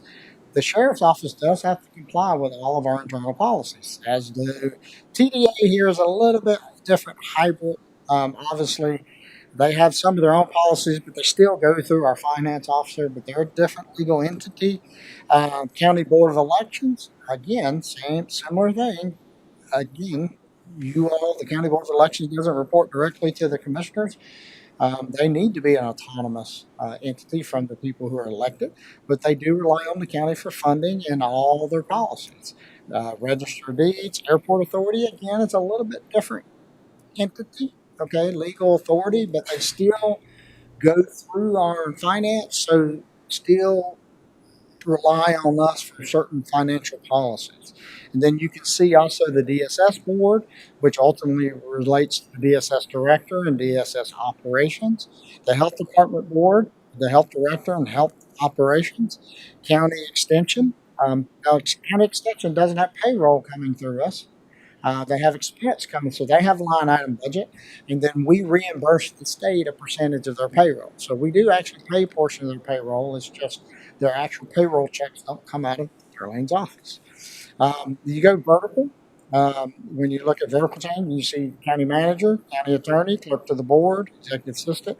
And then ultimately, when you go to all of these operations here, that is the vertical chain in regards to in any way you look at it, as far as the personnel, hiring the personnel, financial policies, any way you look at it, that is a true, what I would consider straight vertical chain of authority. So this page, and we'll come back to this page here in a little bit, this page represents most of the organizations, not all the organizations, where all of these costs come through the finance office as far as expense checks, payroll, and some version of that. If you flip to the next page, you see that we also have other funded programs that are significant funded programs that we basically, we either cut these checks, are they all quarterly, some of them monthly, when you look at that? Or are they all quarterly? The education's monthly. Yeah. The fire rescue's quarterly. Quarterly. All right. So as you can see, the Board of Education, as we all know, they have their own elected board, their own governing body, their own finance officer, their own audit, their own checking, all of that. So we don't have now, we have a more of a strictly a financial relationship with them that doesn't include all of these policies and procedures that I just mentioned that is included with, say, the sheriff's office and things of that nature. And then you can see Southwestern Community College, the regional library system, via our mental health system, our fire departments and rescue squads, forestry service, EMS, Harris, Tourism Development Authority. So you notice I put it kind of on both sides here because of how they work. And then the nonprofits. And then the last page is just a list of all the nonprofits that we fund who also have their own separate governing bodies, their own entities, checking accounts, and things of that nature. So ultimately, I just think it's important to know the different relationships that we have with the different entities. So again, since we mentioned Sheriff Farmer, I'll pick on the sheriff's office in this conversation. Again, the sheriff's office, the sheriff himself has complete autonomy in regards to his own personnel, the hiring and firing. He obviously has his own authority, legal authority, arrest power, things of that nature, which just has nothing to do with Jackson County commissioners or to the county manager. But again, policy making and financing is our relationship. So it really is a partnership with these folks in regards to coming to an agreement if the sheriff says he needs resources, whether or not the Board of Commissioners are willing to provide the resources. Is it justified or not justified? And that's how a lot of these conversations are held, not only with these entities, okay, but ultimately, especially when you start talking about Board of Education, Southwestern Community College, the power, for lack of better terms, really rests within, you'll hear this term a lot, the purse strings,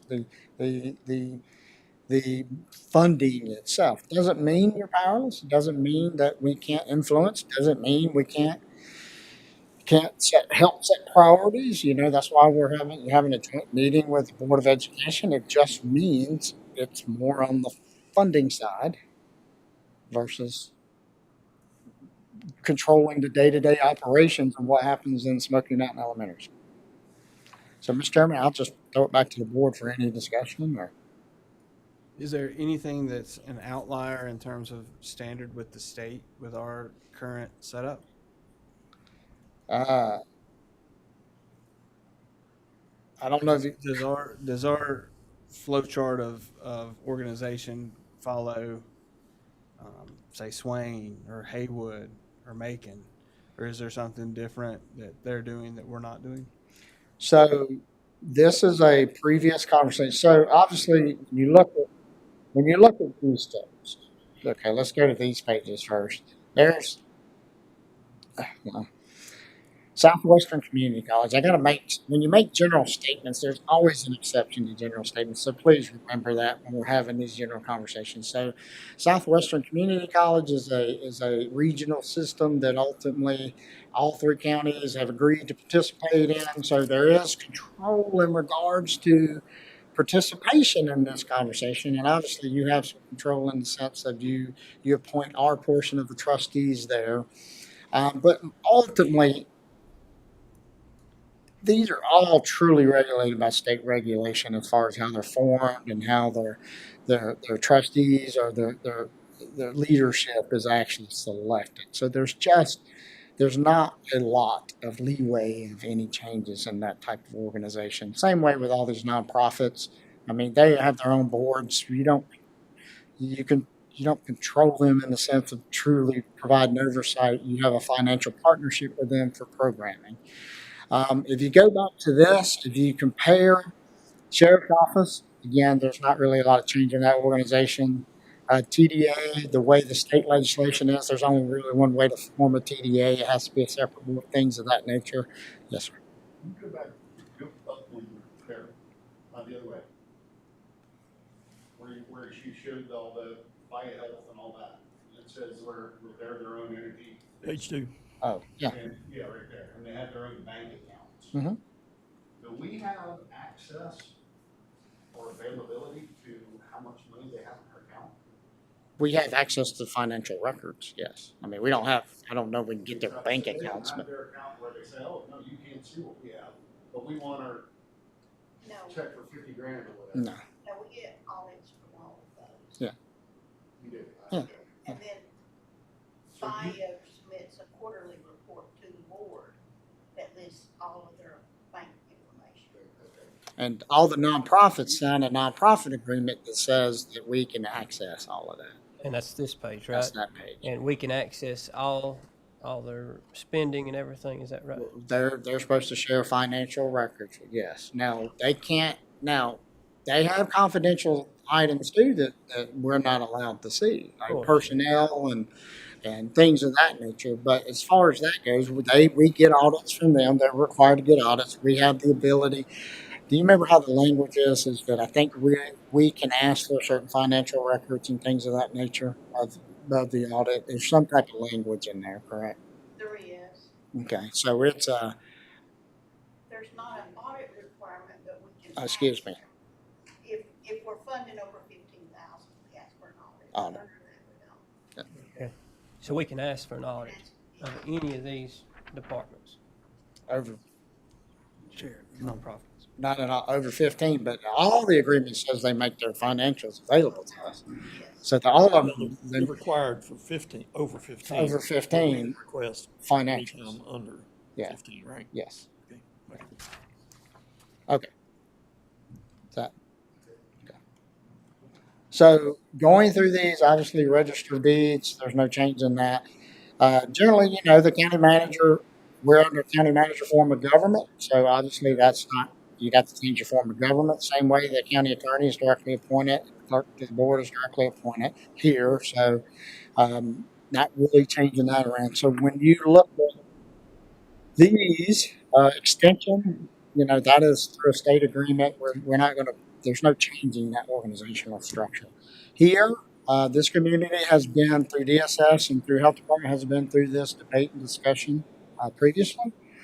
There are alternative mechanisms in regards to how DSS is governed, how the health department is governed. And again, this community went through this debate and discussion, has actually switched back and forth. Now, if you ask, like Haywood County, you said Haywood. Haywood is a human services. They call it a human services form. And so when you look at the difference, and again, I would prefer to come back if the board wanted to with more detailed explanation of this, but there's basically about 3 different potential, or 4 options, I think, as far as the governance here. The option is what we're currently in, which is a DSS board and a health department board. And then there's 3 other options. If I'm not mistaken, there's an option for the county commissioners to actually directly act as these boards. Then there's an option for the county commissioners to create a human services board, which would provide oversight to either one or both of these organizations. In which that one option, human services board, and one of those options would be you actually appoint a separate board to do that. And then the final option would be a human services board where you assume the duties of the human services board, which would provide oversight to one or both of these organizations. If you choose to not go with a separate board, then it does require, I believe, from the health department standpoint, to have an advisory board with it. If you choose, so those are basically 3 different options beyond our current option. If you take something like Haywood County, I think, is the human services model where they have a human services board in which they hired a human services director who is over both DSS and the health department. And reports to the county manager, yes. And then, so those are the options there that you can switch and go back. It's been a while since I've seen you ask statewide. Okay. Well, I think it would probably be better to say regionally. Yeah. So regionally, there has been multiple counties that exercises different versions of these options. Okay. But we're still the only county that does the separate DSS board, and I mean, there's very few of them left. Most of them consolidated in some manner. And our region, again, I don't want to make. I'm trying to be soft on my answer because I haven't gone and revisited this, but I think a lot of the counties around us have chosen one of those options other than this. Because, for example, I was at a meeting yesterday where can't remember which county it was. It was at the VIA meeting, and there's somebody was online that was the county manager and the human services director. That was their title, was both, and so that showed me they were under the human services model. I think Haywood started that way because they had the same guy as county manager and human services director, and then I think they switched that in Ira. That's when Ira Dove. I was sitting right next to Ira Dove for 2 hours yesterday. Yes, sir. Yes. And so, yeah, and so so going back to that question, that is out of all of this, that's the only two that have some ability to change the organizational structure. And again, this county went through, what it did before was it chose to go to the human services model, chose to create a human services board, a separately appointed board. And then ultimately, as you're going through the process, the way that's done is if you choose to do that, then you have to take recommendations from the existing health department board and existing DSS board. So several of the same individuals went from those existing boards to the new human services board. And so myself and county staff worked with the new human services board to attempt to move forward with the hiring of a human services director. And it just never, under that circumstance, the county manager hires the human services director, but it has to be done with you have to get a recommendation from the human services board. And so what happened in that scenario, as we were going through that process, we never really got to the point of actually, I never got to a point of actually hiring a human services director. And then basically an election occurred, new board came in, and then chose to have the public hearing and switch it back to the current separate DSS board and health department board. So that's Is there any advantage of having them together? Well, I think they'll give us more oversight because they're falling under the county then instead of just strictly the dashed line. So, and Commissioner Jones and Mr. Adams, that's kind of my question to you. I mean, you've been here, you've done that. Is I was it on the Board of Health for 10 years and was educated when the state allowed legislation for the combination of the two. And generally speaking, if I remember correctly, a county or municipality of 100,000 or more, by combining the two boards, did show some efficiency, a non-duplication of certain health services. But if you're not a county of significant size, those efficiencies are minimal to none. So it may be a wash for us, but as we grow, then. Right. So jumping in here, ultimately, what I'm going to do is sort of regurgitate some of the debate discussions that's occurred previously. So everything that I've seen when we went through all of this about pros and cons, there was no true financial efficiency model. There's a second part of that conversation because of HIPAA rules, because of confidentiality rules, you can't share as much information between DSS and health department workers as you think you might could, even though to some extent they may be working with the same clientele, for Medicaid and getting Medicaid services. You can't, that's where potentially some of the, I think initially it was thought where some of the savings could happen. There's smaller savings. When you're talking about 100,000 or more, the reason they have reverted back to that is because that's where you got more administration that you're able to collapse together. That's where the savings were. But when you got down to the true social worker and the health department, like nurse and medical, it's hard to collapse those two. So that's why you don't really see efficiencies as far as financial.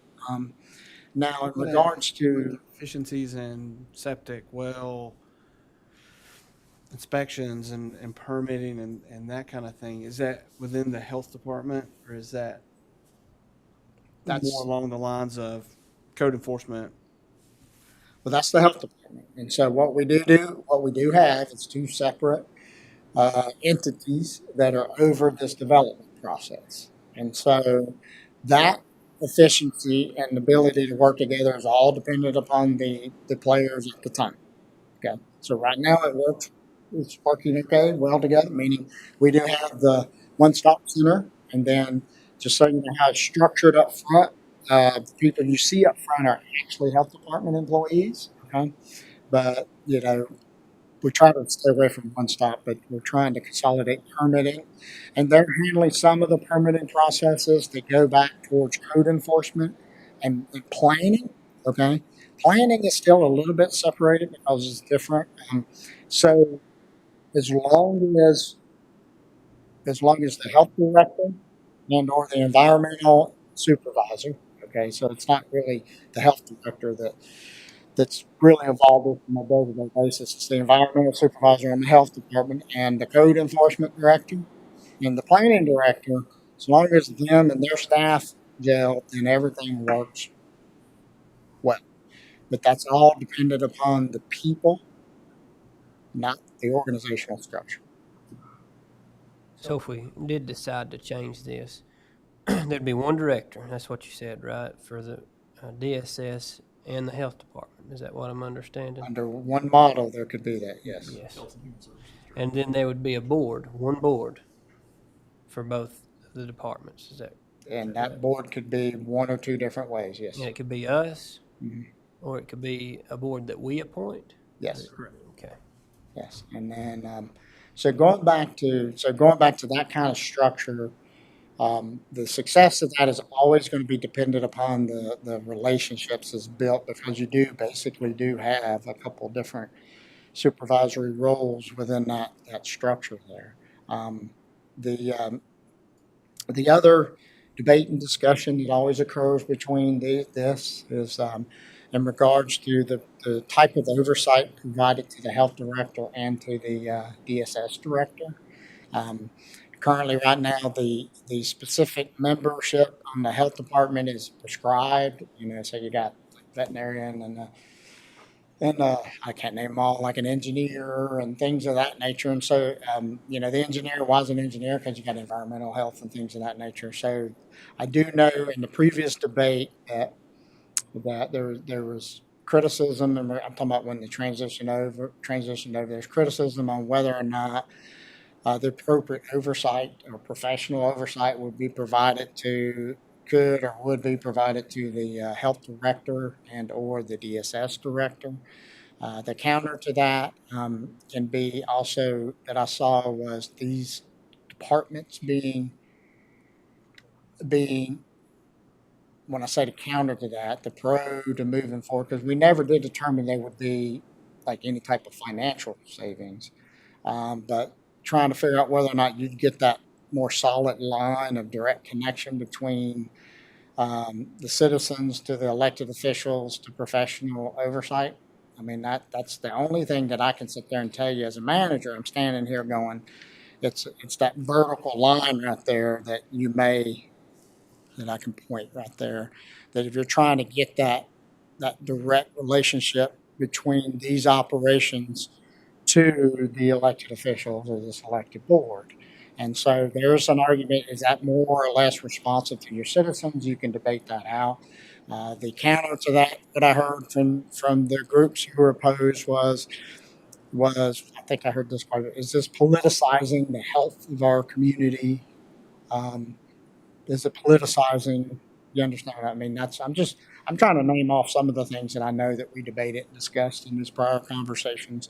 So you go back and forth between direct reporting to professional management and eventually elected boards to the value of these experienced board members providing oversight. That's just the debate that occurred. And so I think ultimately, if you're ever choosing to do this, that's the type of discussions that you would be having. We're not going to see financial benefits necessarily.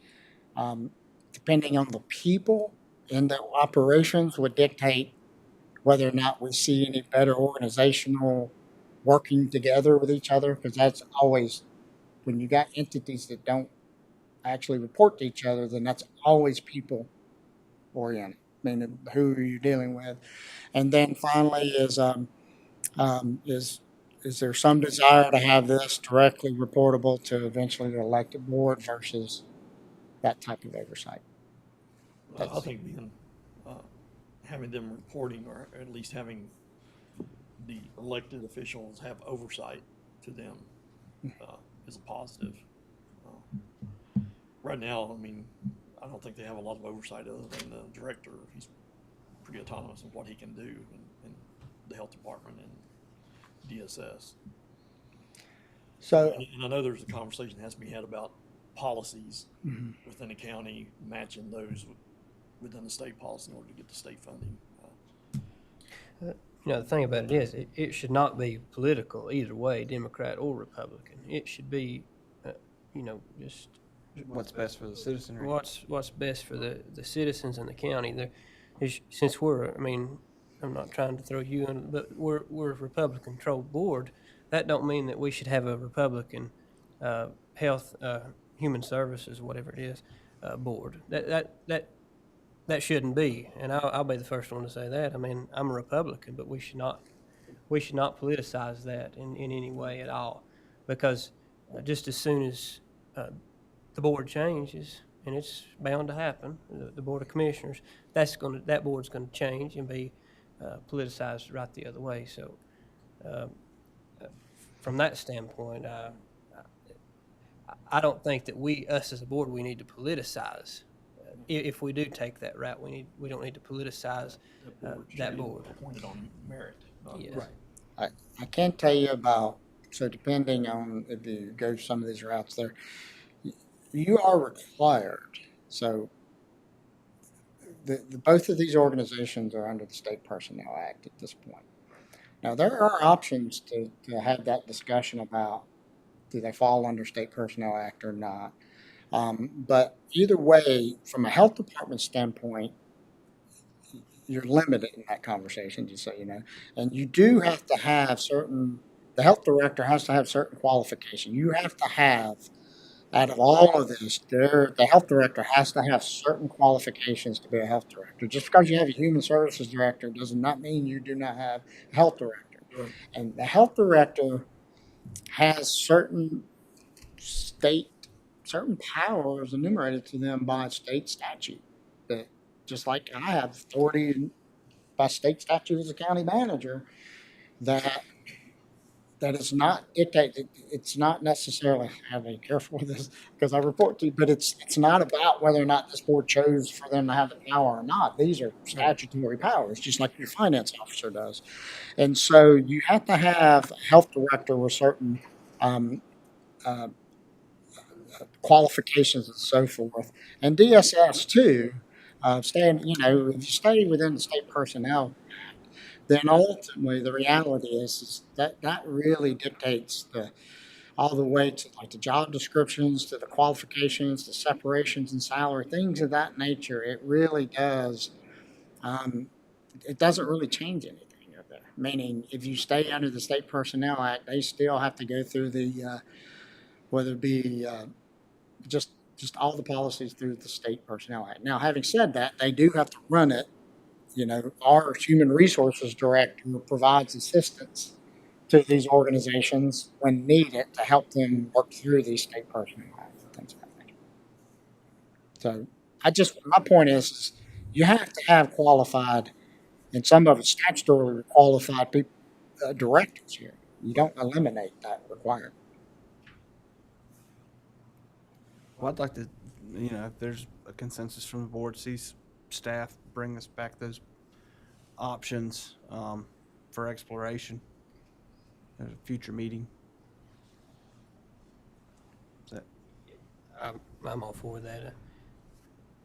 Personal opinion, I'm comfortable with the organizational chart as it is, with not unopen to conversation, but it's worked for quite some time. And like the health department board, you have to have a nurse, eye doctor, you know, you got Pharmacist, physician, yes, veterinarian, engineer. yes.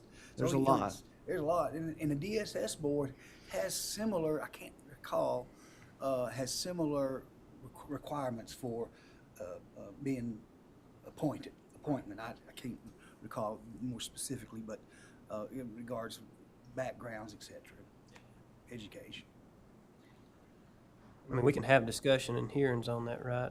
And I think opening it up for discussion is worthwhile, just to explore and see if that's something we need to address, or if we feel it's adequate as it is as a board. So. All right. I'll come back, and what I'll do is I'll pull up some old PowerPoints that we've got that really just breaks out the options that I talked about. And everything we just said, it's all as far as benefits, pros and cons. I was just naming them off the top of my head. We have a whole list of these things that was discussed before, so I'll just bring back that information to the board and show you the different potential options. my concern is just, you know, what the public wants, what the people of the county really want, not what I want, you know, personally. I mean, I've heard both. It really don't matter to me, like Commissioner Jones said, it's operated for years, just as it is, but. What I've heard is that people want more oversight of what's going on in these. Yeah, that's the only thing that I've heard about is more oversight. That, you know, moving that, you know, whether they stay under the state personnel policy or they come under the county's personnel policy, you know, assuming it meets the state requirements, then, you know, that gives us more oversight. Other than that,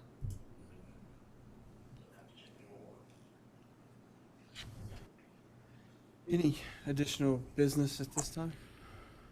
It's been a long meeting. If